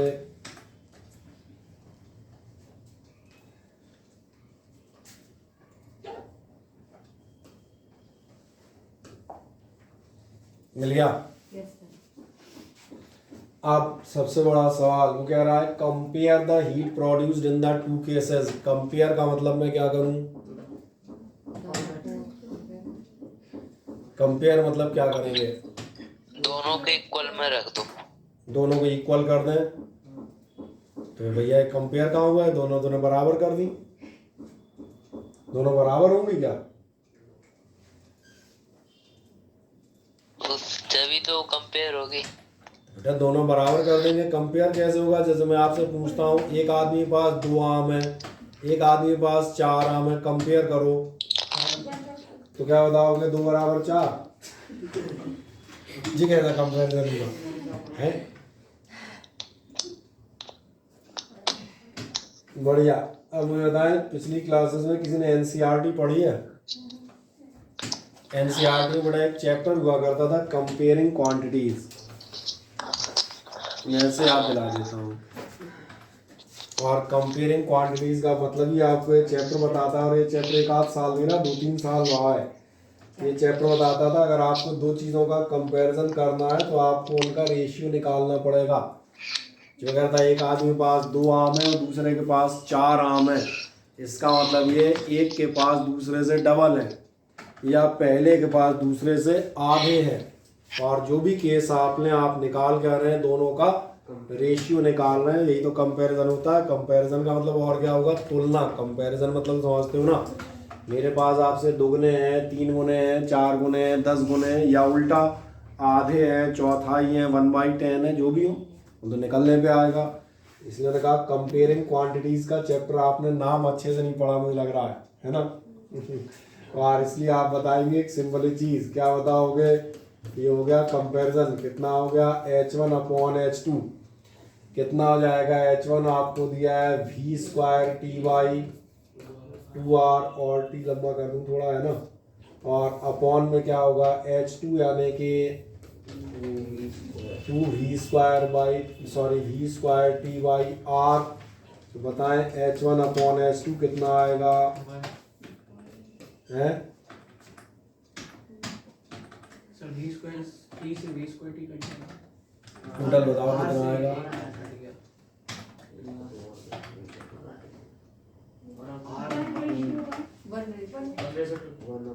वन रेशियो 1 यानी दोनों बराबर है। बेटा जरा देखना है तो बराबर कहाँ से नजर आ रहे हैं, मुझे इतना बता देना बस। फिर 1/2 आएगा, 1/2 आएगा, 1 2 तुम कहाँ खा नहीं रहे हो? 1/R/2 क्या आएगा सर, इसलिए मेरा आग्रह ये होगा इनटू डिवाइड करना दोबारा से एक बार छोटी क्लास की बुक उठा के सीख ले, नहीं तो अगले साल गलती से तुम में से कई मैथमेटिक्स लेंगे फिर उनके झंडे ऊंचे हो जाते हैं। हाँ वो 11-12 फिर घिसटते हुए पास होते हैं और ये बताते हैं बोले हमें समझ में नहीं आ रही है, समझ में नहीं आ रही तो समझाएगा कौन। अब ये कौन समझाएगा डिवाइड करना, बेटा ये बताओ है। V स्क्वायर टी आर तीनों कैंसिल हो गए, अपॉन का 2 और ये 2 दोनों मिला के 2 2 या 4 नहीं हो जाएंगे, क्या समझाऊंगा इसमें, यही दिखा दूंगा सीधा सीधा। ये 2 नीचे ही आएगा तो 2 2 या कितने होंगे, 4 होंगे। तो या तो ये कंपैरिजन आप कह सकते हैं, या आप कह सकते हैं ऐसे भी आप कह सकते हैं, या तो चाहे इसको आंसर मान लेना बुक्स दोनों के आंसर मानती हैं। कंपैरिजन का चाहे तो जो मैंने कहा था रेशियो फॉर्म में दिखा दें कि H1 H2 का रेशियो क्या है 1/4, यानी H2 आपका 4 गुना है, चाहे ऐसे लिख दें। जिन्हें ऐसे नहीं दिख रहा वो और उसको सिंप्लीफाई कर दें तो क्या हो जाएगा, तो भी आपको मिल जाएगा H2 कितना आ रहा है 4H1, यानी H1 का 4 टाइम्स। ये है कंपैरिजन जो मैं बात कर रहा था, दुगना 4 गुना या आधा या 1/5 जो भी आए, वो वैल्यू पर डिपेंड करेगा कितना आया।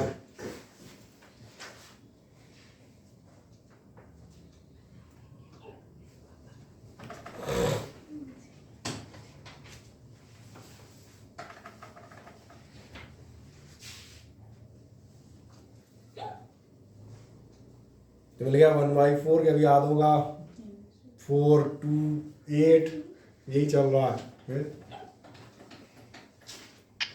हो गया।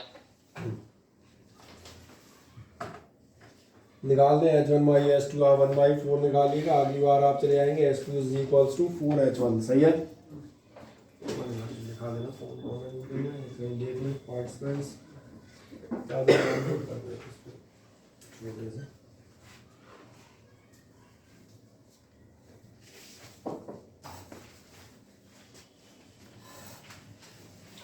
कर दिया, हाँ ना बताएं, कर दिया तो फिर एक नेक्स्ट देखें अगला। ये आपसे कह रहा है रूम हैज 2 ट्यूबलाइट्स, एक फैन एक टीवी। एक कमरे में आपके क्या क्या है, 2 ट्यूबलाइट है, एक फैन है और एक टीवी है। हर ट्यूबलाइट कितने वॉटेज ड्रॉ कर रही है, 40 वॉट। पंखे कितना ड्रॉ कर रहे हैं, 80 वॉट। और आपका टीवी ड्रॉ करता है 60 what. On the average, the tube lights are kept on for 5 hours, fan for 12 hours and TV for 8 hours every day. अलग अलग सबके टाइम भी दिए हैं।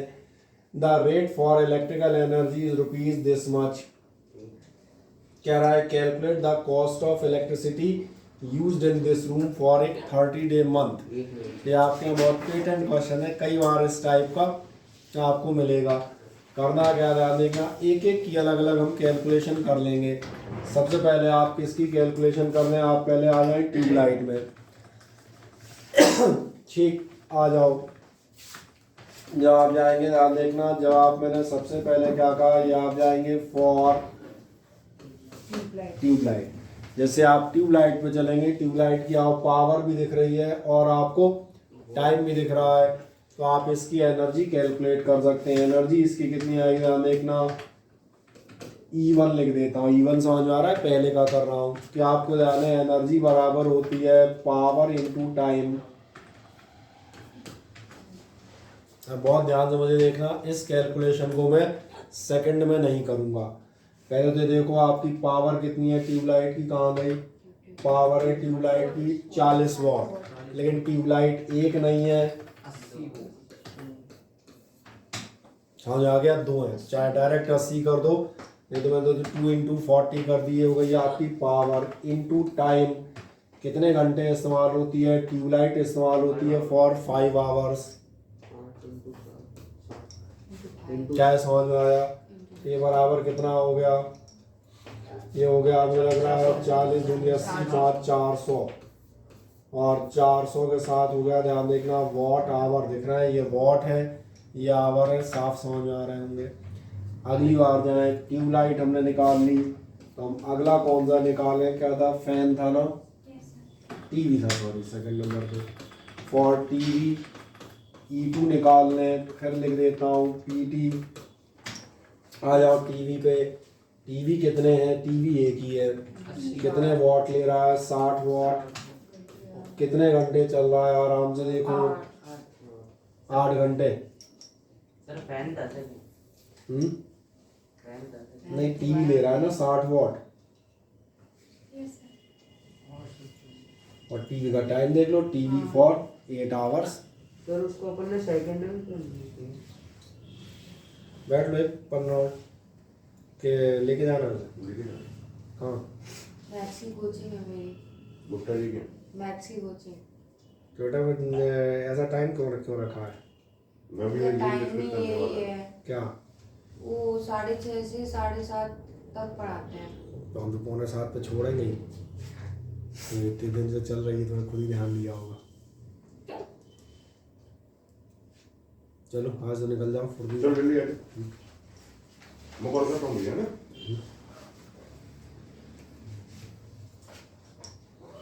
फिर उसको सेकंड में कन्वर्ट नहीं करनी नहीं है सेकंड में, यही आपसे मना किया था, सेकंड में कन्वर्ट नहीं करूँगा। कितना निकल आएगा? कहाँ गया फैन? 8 ही घंटे था ना, सॉरी टीवी 8 आवर्स था। कितना हो जाएगा टोटल? 6 8 जा 48, ये हो जाएंगे आपके 480 वॉट आवर हो गए। ऐसे ही हम तीसरा ले लेंगे। तीसरा आपके पास क्या दे? फॉर फैन ज़रा देखें, तीसरी एनर्जी आपकी कितनी आएगी, ये भी हम वही चले आते हैं पीटी। तीसरा है फैन, कितने अपने पास? फैन भी एक ही है, बढ़िया। कितने वॉट का है फैन? 80 वॉट का। कितने घंटे चलता है? 11 नहीं 12 माने 11 कब से होने लगा जी, बहुत ही अंग्रेजी पढ़ता है भाई। कितना हो जाएगा? 960 वॉट आवर हो गया। इसका मतलब याद देखना, इसका मतलब टोटल कंजम्पशन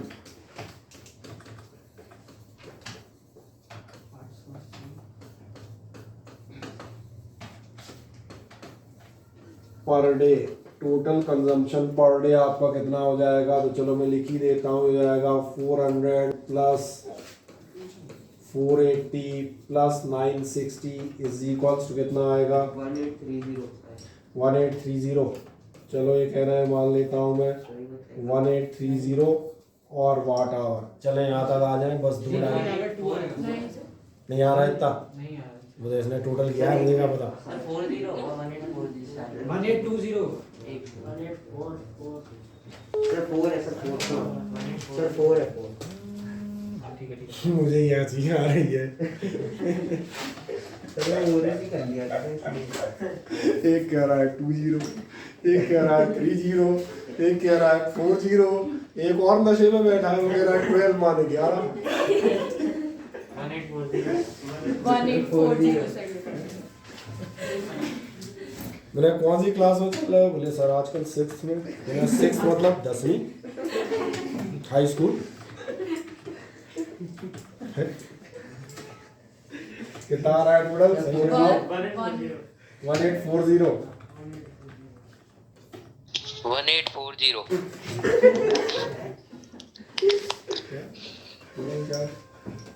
मिल गया? कर दें यहाँ तक तो फुर्ती से कर दें, पर बस 2 लाइनें और जाएंगी, 2 में से कितने में आ जाएगी? एक शायद नीचे आ जाएगी। क्वेश्चन भी नोट कर लो। हाँ क्वेश्चन नोट करना चाहे क्वेश्चन ही नोट कर लें। ये लें ये आप, चलो पहले मैं यहाँ तक ले लेता हूँ। ये कह रहा है room has 2 tubelights, a fan and a TV. कर दें आराम से, कोई दिक्कत नहीं।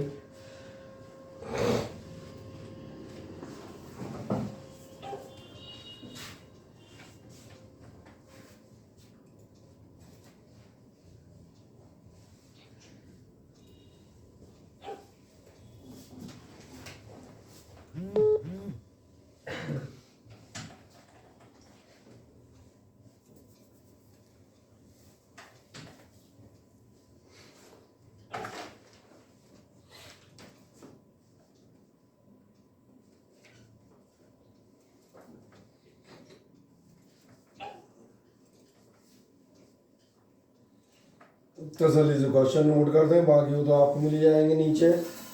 कौन कौन से? For tubelight, for TV, for fan,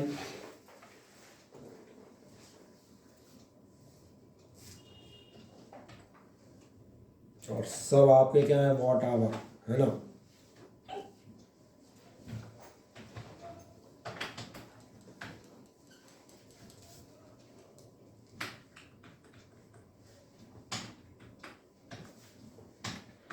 तो इसको अपन ने सेकंड में क्यों नहीं किया? हम बता रहे हैं जी, तुम लोग का अभी हाल 1 मिनट बाद पता चल जाएगा। हम पहले ही बता चुके हैं, क्योंकि मैं दोबारा रिपीट करूँगा। हैं? हाँ पहले आप देखें क्या आपने क्वेश्चन नोट करके E1 E2 E3 निकाल दी। क्वेश्चन की तो नोट कर दिया होगा ना? अरे कुछ तो किया होगा, तब से क्या कर रहा है? सर 2 लाइन पूरा ऊपर कर रहा है। अबे तो 3 लाइनें ही हैं, 2 रह गई है, ये क्या बात हुई? 3 लाइन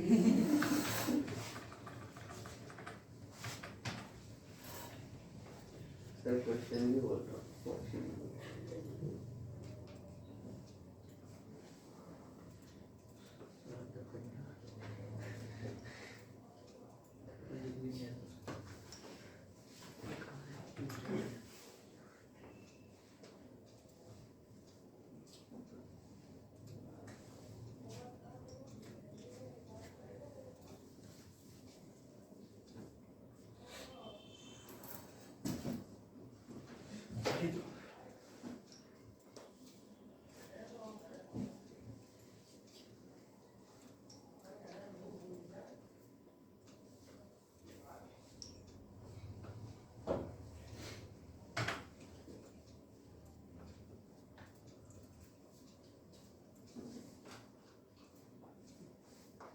बोलो भाई साहब, जा क्या तुम्हें लेके जाना है?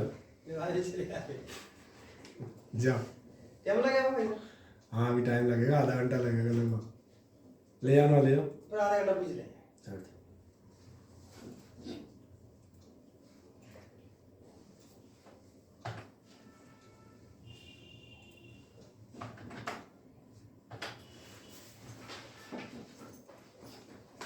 पापा भी आएंगे क्या? चल आप तो निकाल दिए 3,000 कभी ये लास्ट लाइन नहीं अब जो आप पूछ रहे थे उसका जवाब दूंगा। सवाल है वॉट आवर में क्यों निकालना है। एक्चुअली हम वॉट आवर में भी नहीं, हम किलो वाट आवर में निकालेंगे और इसका मैं कारण बताता हूँ। हाँ ध्यान दिया था, मैं भी थोड़ी देर पहले शुरू किया था तब मैं आपसे पूछ रहा था कि जो आपकी कमर्शियल यूनिट ऑफ इलेक्ट्रिसिटी है, जो आप इलेक्ट्रिसिटी खरीदते या बेचते हैं वो किलो वाट आवर के टर्म्स में बेचते हैं। आपका बिजली का बिल यूनिट में आता है, जूल में नहीं आता। और जो यूनिट है बेसिक ट्रेड यूनिट BTU वो क्या है, किलो वाट आवर।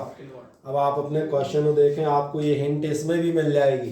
जरा देखो ध्यान से क्या कह रहा है, the rate for electrical energy. मैं आपको दिखा देता हूँ, ये हिंट क्वेश्चन में भी दी है। क्या कह रहा है, rate for electrical energy is ₹3.10 पर किलोवाट आवर, यानी हमें किलोवाट पर आवर में ही लेना है।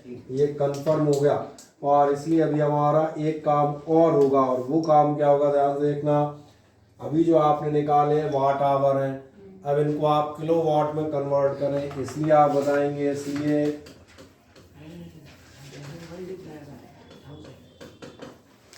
कंजम्पशन इन, शायद पूरे महीने का पूछा था, वीक का पूछा था, देखना मंथ का पूछा था, ठीक है। मैंने इसमें देखा कई बार वीक का पूछ लेते हैं।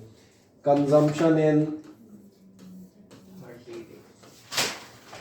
30 डेज, 30 डेज का कंजम्पशन कितना हो जाएगा, ये पर डे का था तो ये आपका हो जाएगा 1840 इंटू 30 बराबर, चेक करो कितना आता है, सही से निकालना। हाँ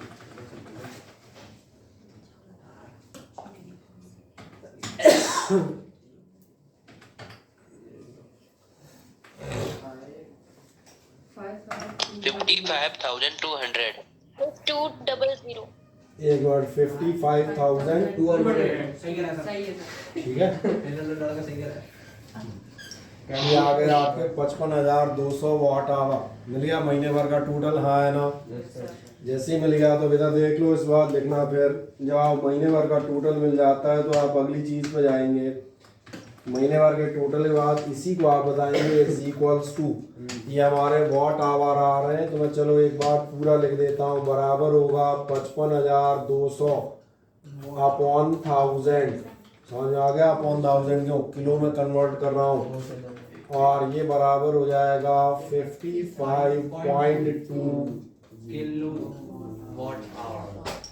अब तुम्हारी तीसरी क्लास का काम और रह गया है। 1 वाट किलो वाट आवर या 1 यूनिट कितने थे, ₹3.10 के। इतने कितने के होंगे, मुझे लग रहा है तुम निकाल सकते हो। सही है। क्या पूछ रहा था, आपसे पूछ रहा था कॉस्ट ऑफ इलेक्ट्रिसिटी। तो एक लास्ट लाइन आएगी 10 द कॉस्ट बराबर कितना था, ये 55.2 है ना। और क्या रेट था आपका? रेट था आपका बराबर इतने, और साथ में आप बता देंगे रुपए। बस इतना तो मालूम ही है। 1711.2 117 171 पॉइंट समथिंग, 120 ये आप निकाल लेंगे, ऐसा मेरा मानना है। सही ना? लास्ट लाइन में समझ में आती है। लास्ट लाइन फिजिक्स ही नहीं है, ये तो नॉर्मल है। आप 3 रुपये 10 पैसे यूनिट चल रही है, इतनी यूनिट है तो टोटल कितने की होंगे आप निकाल सकते हो। सही है ना? 117.20 कंप्लीट। सर नहीं फंस रहे हैं।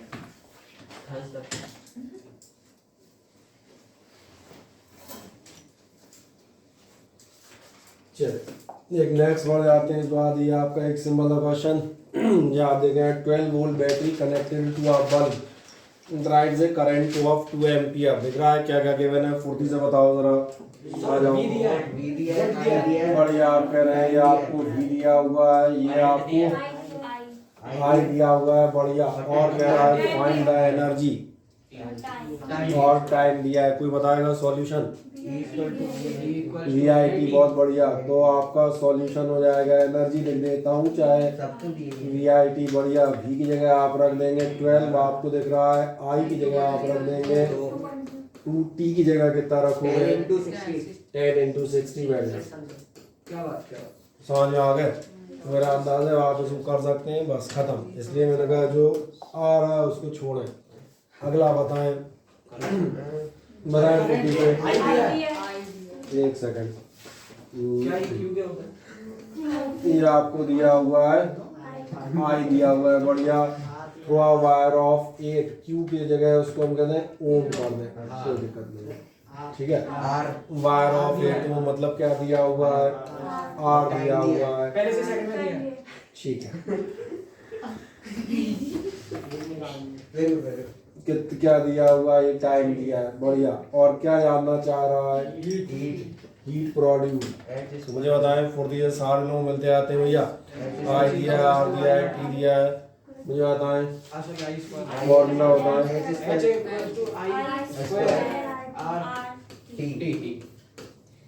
समझ आ जाता है? मैंने कहा था सवाल बेटा लिखने से नहीं होते, फिर रिपीट कर दो, करने से ही होते हैं। और ज़्यादा है तो इसका मतलब समझ में आ रहा होगा। I की जगह जैसे क्या करोगे? 1.5 का स्क्वायर, R की जगह आप कर देंगे कितना बताइए? टाइम आपका समय 10। खत्म। कुछ ना कुछ आ ही जाएगा, जो आना होगा वो कोई दिक्कत नहीं, कहीं कोई दिक्कत। एक और देखें ध्यान से। अब की बार कह रहा है 2 resistors of resistances 10 ohm and 20 ohm. 30 ohm दे दिया है। इसका मतलब आप ध्यान देंगे 30 नहीं, 2 रेजिस्टेंस दिए, एक R1 दिया है और एक आपको दिया है R2। R joined in parallel. अभी आप एक पैरेलल वाला क्वेश्चन कर भी रहे थे। क्या कह रहा है? Potential difference of 12 voltage applied. यानी आप देखेंगे आप क्या दिया हुआ है? V दिया है। लिख दो एक क्वेश्चन, इसको लिख दो। मैं बोल देता हूँ, आप लिखें फुर्ती से। इसमें आप लिखिएगा 2 रेजिस्टेंसेस 10 एंड 20 ओम। लिख दे, मैं बोल रहा हूँ 2 resistances 10 and 20 ohm. 2 resistances 10 and 20 ohm are connected in parallel. 10 and 20 ohm are connected in parallel to potential difference 12 volt. Connected in parallel to potential difference 12 volt. सही है। और आगे चले आए। Find the power consumed. Find the power consumed by each resistor. Find the power consumed by each resistor। ठीक, दोनों की अपने को पावर अलग अलग निकालनी है। कभी कभार आपसे टोटल पावर पूछ लेगा तो उसमें तो कुछ नहीं करना, समझ आ रहा होगा। दोनों की निकल आई तो टोटल कर देना। कैसे निकालोगे मैं दिखाता हूँ, ध्यान देखना। 2 रेजिस्टेंसेज है आपके। पहले इस क्वेश्चन को समझें। ये आपका दिया है 10 ओम, एक आपका दिया हुआ है 20 ओम। ये मैं लिख देता हूँ, ये 12 और ये हो गया आपका 20। दोनों आपने कहाँ कनेक्ट कर रखे हैं?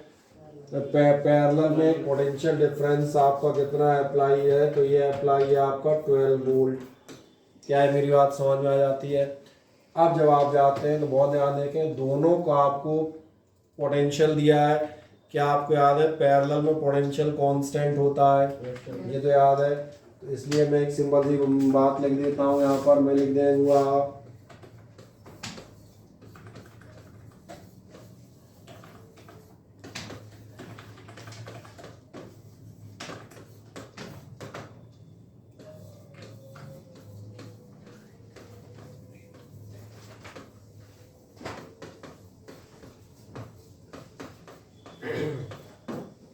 पैरेलल में दोनों का आपका पोटेंशियल डिफरेंस कितना होगा, 12 वोल्ट होगा। मैंने दोनों का पोटेंशियल डिफरेंस दिया है, बहुत ध्यान से देखें। दोनों का रेजिस्टेंस दिया है।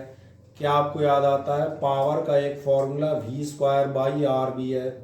क्या याद आता है? बस एक काम करें, फिगर बना दें और इतनी सी एक लाइन लिख दें, बस 1 सेकंड का काम और बचा। दो रेजिस्टेंस पैरेलल में दिखाएं, 10 और 20। बैटरी दिखा दो, 12 वोल्ट ही थी ना, हाँ ठीक। और एक स्टेटमेंट आप बगल में दिखाएंगे, in parallel the potential difference across each resistor is 12 volt.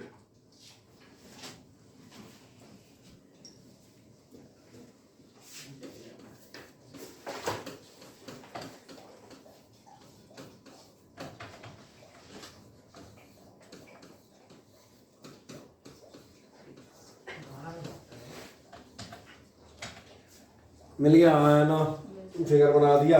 और जैसे आपने लिखा, आप देखें ध्यान में, सॉल्यूशन में मैं बता चुका ना, मैंने कहा ना पावर का एक फॉर्मूला क्या होता है, V²/R होता है।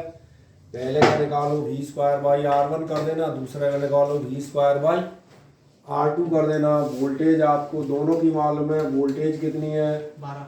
वोल्टेज है आपकी 12²। इसमें भी लिख देता हूँ 12², एक ही बार में लिख दिया, upon R1 and R2। R1 R2 कितने, 10 और 20।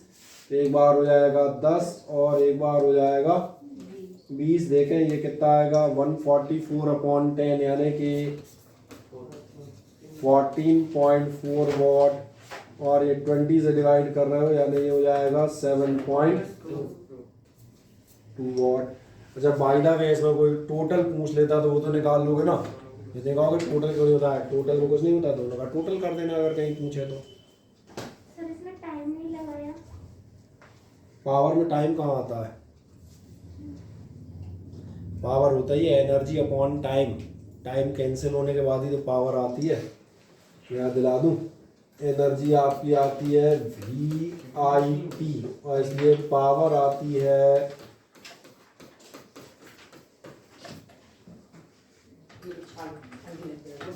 पावर होती है दिस मच जूल पर सेकंड। पावर हमेशा 1 सेकंड के लिए होती है, इसलिए इसमें टाइम कभी भी नहीं आएगा, क्योंकि ऑलरेडी 1 सेकंड के लिए होती है। सही है, देख लें क्या क्वेश्चन हो जाएगा आपसे। अब इसी का ठीक एक सेम पैटर्न का एक क्वेश्चन और है। अंतर कहाँ होगा, यहाँ आप ज्वाइन कर रहे थे ये पैरेलल कर रहे हैं, उसमें सीरीज हो जाएगा। और अगली बार आप देखना, आप इसे ज्वाइन करेंगे तो क्वेश्चन एक बार फिर से लिख दो। इसमें आप लिख दीजिएगा रेजिस्टेंसेस, लिख दो एक question, resistances 10 and 20 ohm are connected in series. Resistances 10 and 20 ohm are connected in series. Resistance 10 and 20 ohm are connected in series,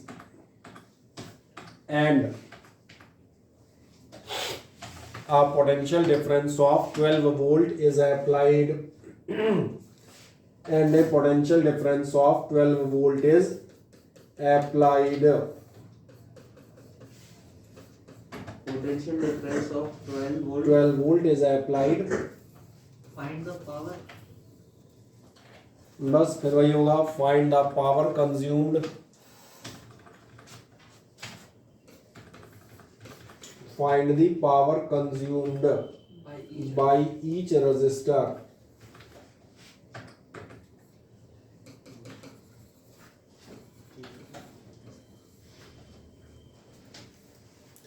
और देखें ध्यान से अब की बार क्या चेंज है। अब की बार आपका ये चेंज है कि आपका अब जो दो रेजिस्टेंस आपने निकाले या आपने काय में निकाले या आपने निकाले सीरीज में। अब एक मान बात है कि आपका ध्यान है पैरेलल में वोल्टेज कांस्टेंट ही, सीरीज में करंट कांस्टेंट होती है। इसलिए दिक्कत यहाँ है कि मुझे पहले करंट निकालनी पड़ेगी कितनी होगी। क्या है मेरी बात समझ में आ रही है? और अगर आप करंट निकालेंगे तो करंट कैसे निकलेगी?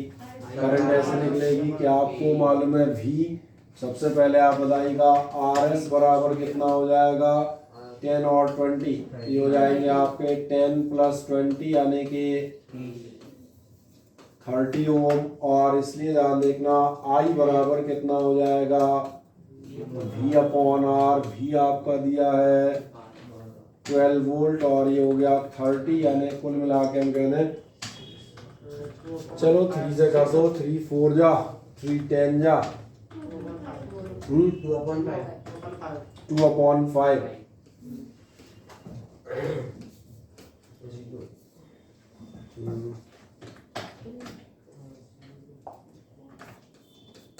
चाहे 2/5 कर दें, चाहे मैंने कहा 0.4 कर दें, कुछ भी कर सकते हैं। अब बस जैसे ही ये मिल गया, क्या आपको याद है पावर होती है I²R, हाँ या ना? I²R होती है तो दोनों हमारे निकल जाएंगे। आपका P1 बराबर निकलेगा I²R1 और P2 आपका निकल जाएगा। आप पूछेंगे मैंने I1 और I2 क्यों नहीं किए, क्योंकि मैं अभी 1 मिनट पहली बात कर रहा था। ये आपको याद हो सीरीज में करंट दोनों की सेम रहती है, एक की निकाल लोगे दोनों की निकल आएगी। कितना हो जाएगा? ये आपका हो जाएगा 0.4 का स्क्वायर इंटू R1 है आपके लिए 10 और ये हो जाएगा आपका 0.4 का स्क्वायर इंटू 20 बराबर दोनों आपके निकल आएंगे और जो भी निकलेंगे वो निकलेंगे आपके वॉट। और कभी टोटल निकलवाना चाहे तो फिर वही जवाब मेरा होगा, टोटल के लिए आप दोनों ऐड कर देना।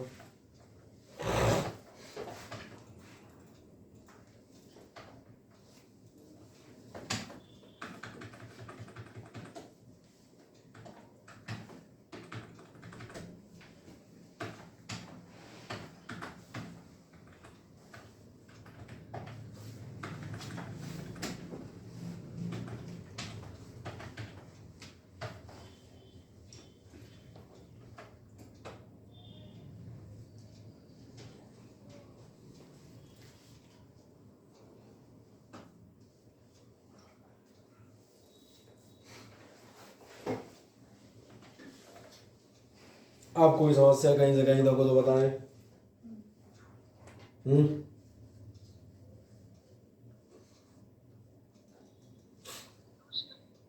नहीं कर दिया कंप्लीट, दोनों निकल आएंगे। वैल्यू देख लेना, शायद ये तो आ रही होगी 1.6 या आ रही होगी 3.2, यही आ रहे हैं क्या? ठीक है, आ जाए नेक्स्ट देखें। अगली बार आप क्या कह रहा है, हीटर ड्रॉज इतने वॉट है 220 वोल्ट। बहुत ध्यान देखो क्या दिया हुआ है, हीटर आपका दिया है, बहुत सिंपल सा क्वेश्चन है। आपकी इतने पावर ड्रॉ कर रहा है 1100 वॉट से समझ में आ जाती है एट 220 वोल्ट, यानी वोल्ट दिया है। Find the resistance, find the resistance का मतलब समझ में आ रहा होगा क्या जानना चाह रहा है, आर। क्या PVR में कोई रिलेशन है? अभी 1 मिनट पहले तुमने निकाल चुके हो, यानी पहला पार्ट जैसे ही रखोगे। अब मैं कर नहीं रहा इस सवाल को, मैं केवल दिखा रहा हूँ, ध्यान देखें, क्योंकि अभी ये पुराने सवाल हैं, वापस वही रिपीट है। क्या तो ऐसा नजर आता है, P दिया हुआ है, आपका V दिया है। अगर P और V की वैल्यू रख देंगे तो ये कन्फर्म है कि आपका रेजिस्टेंस कैलकुलेट हो जाएगा, तो मुझे करना तो नहीं पड़ेगा। ठीक है, इसी का दूसरा पार्ट होता calculate the kilowatt hour consumed in a week. ये ध्यान देखो, पिछला सवाल है, आपकी बार 7 दिन का पूछा है, जबकि आपका हीटर कितनी देर इस्तेमाल हो रहा है, 4 घंटे। कैसे निकालोगे? पहले अपन निकालेंगे डेली कंजम्पशन। फिर याद दिलाता हूँ, देखो ध्यान से, पिछली बार भी आपने यही किया था। क्या निकालोगे?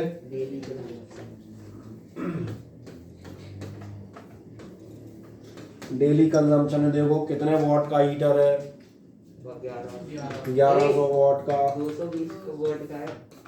वॉट कितनी है वॉट? सॉरी ये पावर देखना कितनी देर इस्तेमाल कर रहे हैं, 4 घंटे। 4 घंटे, यानी ये हो गया आपका 4400 वाट आवर। अभी हम वाट आवर भी निकालेंगे, लास्ट में इकट्ठा कन्वर्ट करेंगे।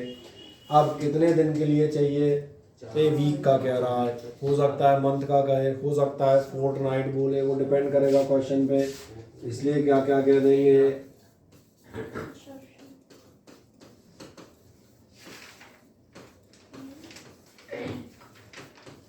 इन अ वीक, एक पूरे वीक में कितना हो जाएगा, अरे 4400 है, समझ में आ गया। आराम से मल्टीप्लाई कर सकते हैं, 7 4 जा 28 और 7 4 जा 28 यानी 30, और साथ में ये आपके क्या आपका ध्यान जाता है, जब आप इस कंजम्पशन को कैलकुलेट कर लें उसके बाद आप बताएंगे इज इक्वल्स टू कितना होगा, इज इक्वल्स टू होगा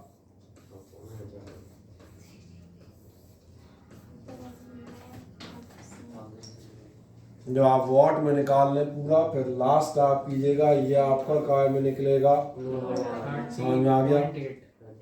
अब या तो यहीं तक पूछा होगा या फिर कभी बार इस क्वेश्चन में बता देते हैं, the rate of electricity is, मान चले जो भी हो 5 रुपये पर यूनिट, 10 रुपये पर यूनिट, जितने आ रहे हैं उसको इंटू कर लेना, खत्म बात। क्या आप ये कर लेंगे सेम सवाल, हाँ या ना मुझे बताएं। बढ़िया। कुछ एक फिल इन द ब्लैंक बता दे रहा for these negative charge on an electron, किसी भी इलेक्ट्रॉन का नेगेटिव चार्ज कितना होता है, 1.6 सही कह रहे हैं, 1.6 इंटू -19, सही कह रहे हैं। Sign of charge on a proton is plus, तो क्या लिखोगे, पॉजिटिव लिखिएगा। समझ आ जाते हैं, छोटे छोटे क्वेश्चन, इसलिए आपसे पूछता जा रहा हूँ। Value of charge on A neutron,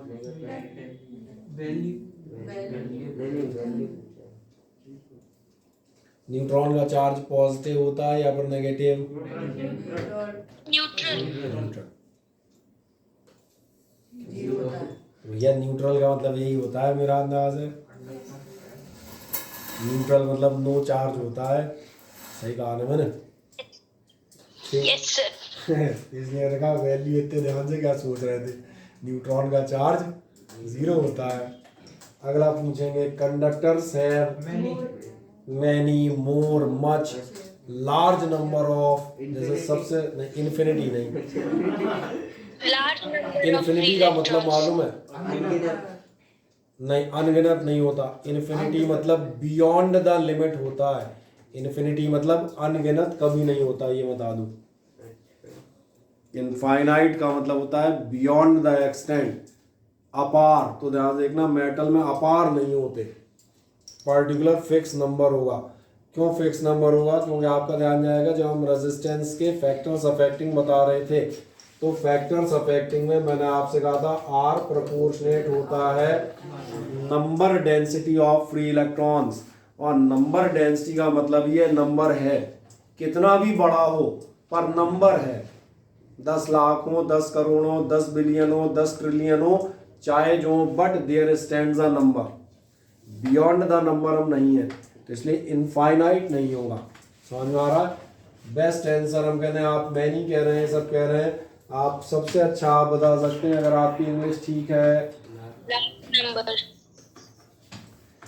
और जब ऐसा लिखिएगा तो मैंने कहा थोड़ा ग्रामर भी फॉलो कीजिएगा, लार्ज नंबर फ्री इलेक्ट्रॉन नहीं होते, large number of free electron होते हैं। तो मैंने कहा भैया इंग्लिश ठीक हो आपकी, क्योंकि आपका मीडियम इंग्लिश ही है।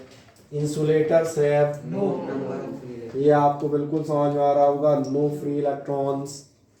देन इस बात सेमी कंडक्टर्स हैव फ्यू कह सकते हो, लेस नंबर ऑफ कह सकते हो, समझ में आ रहे हैं।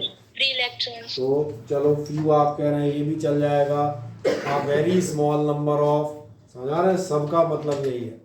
लेकिन जो मैंने कहा थोड़ा ग्रामर भी रखना, वेरी स्मॉल नंबर ऑफ, लेकिन फ्यू के बाद ऑफ मत लगा देना। और इसके लिए भैया 10th में हो सबने प्रपोजिशन पढ़े हैं, और जिनने नहीं पढ़े वो तो सपोजिशन की अपोजिशन में है। हाँ तो और क्या करूँगा। Sign of charge on a body which has gained electrons, सही कह रहे हैं, जिसने इलेक्ट्रॉन गेन किए हैं उसका आपका साइन क्या होगा, ये होगा नेगेटिव। तो फिर अगला बताएं, sign of charge on a body which है, सभी को मालूम है, ये कोई दिक्कत तो नहीं, बढ़िया, ये आप बिल्कुल सही बता रही हैं, ये positive. Electric potential at A point, आराम से पढ़िएगा, electric potential at A point in an electric field is the measured as the something done in bringing a unit positive charge लिखा है, ये इसको मैं करेक्ट कर देता हूँ, unit positive test charge from infinity to the point। Sir electric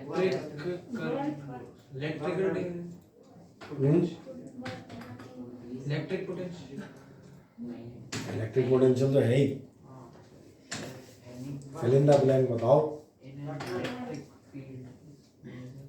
सही कह रहे हैं, डेफिनेशन भूल गए इलेक्ट्रिक पोटेंशियल, पहले ही कह रहा था भैया डेफिनेशन याद रखना, पेपर में तो लिखनी पड़ेगी। Potential is the work done in bringing a unit positive charge from infinity, in short यही कहते हैं ना, वही लिखिए, देख लो, ये डेफिनेशन तो याद रखो कम से कम। ऐसा unit of electric current ampere, बढ़िया, ये आपको मालूम है, ठीक है, ए अकेला लिख देता हूँ। रेशियो वी अपॉन आई क्या कहलाता है, आर मतलब पूरा लिख दीजिएगा, इज कॉल्ड, ठीक, ऐसा यूनिट ऑफ रेजिस्टेंस इज, ठीक है। और एक बता दें, volt meter measures, potential difference, volt नहीं नापता, पहली बात आऊँ, वोल्ट यूनिट है, पोटेंशियल डिफरेंस, क्वांटिटी बताएं क्या नापता है, तो यहाँ पर आएगा पोटेंशियल डिफरेंस। किस में नापता है तो बताएंगे इन वोल्ट, वोल्ट में नापता है, वोल्ट को नहीं नापता। वोल्ट कैसे नाप लोगे, जैसे आपसे कहा जाए मीटर नापो, नाप लोगे भैया, मीटर में नापा जाता है, क्या नापते हो मीटर में, वो बता दोगे लंबाइयाँ चौड़ाइयाँ, मीटर थोड़ी नापने चले जाओगे, मैं आज मैं मीटर ही नाप के आता हूँ, इसलिए ध्यान रखिएगा, वोल्ट मीटर वोल्ट नहीं नापता, voltmeter measures in volts, और फिर क्या नापता है तो आप बताएंगे potential difference. Ammeter measures current, समझ में आ जाता है। रेजिस्टेंस इंक्रीजेज इन कॉम्बिनेशन, कौन से कॉम्बिनेशन में रेजिस्टेंस इंक्रीज होता है, सीरीज कॉम्बिनेशन में इंक्रीज होता है, या बिल्कुल सही है। तो फिर डिक्रीज किस में होता है, ये आपके पैरेलल में होता है, ठीक है, पी लिख दिया है। What is the SI unit of power, और फिर जूल किसकी यूनिट होती है, चार्ज की यूनिट जूल।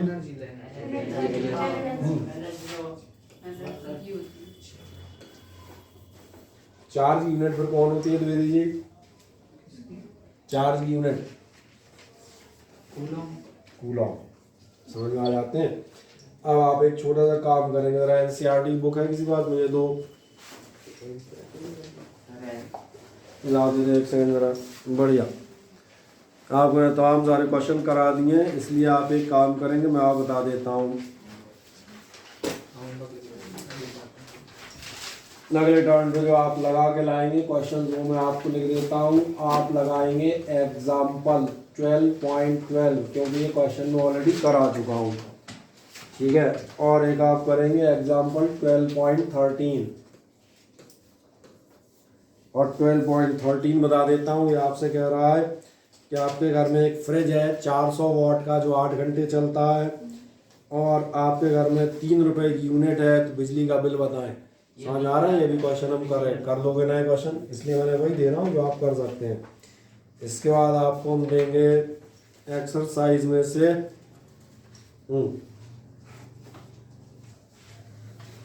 बाकी तक तो मैंने सारे करा ही दिए थे।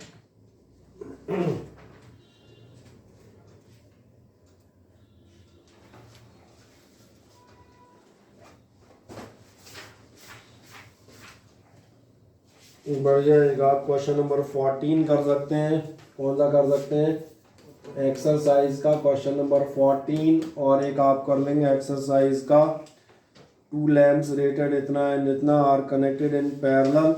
बढ़िया है, पैरेलल वाला भी हम कर चुके हैं, तो इसको भी आप कर लेंगे, यानी आप कर लेंगे क्वेश्चन नंबर 15।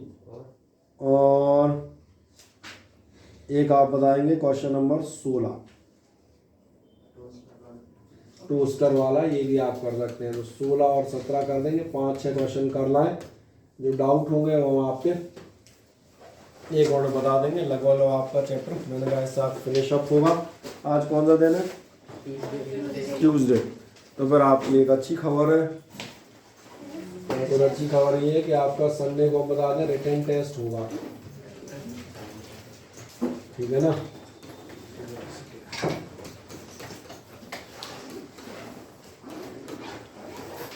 और रिटन टेस्ट मतलब समझ में आ रहा होगा, हाँ कॉपी पेन वाला, नहीं कहीं सोचना पड़ता है रिटर्न में कैसा होगा, हाथ से लिख के पेपर देंगे क्या, मैंने मेरा रिटर्न नहीं होगा तुम्हारा रिटर्न होगा, ठीक है।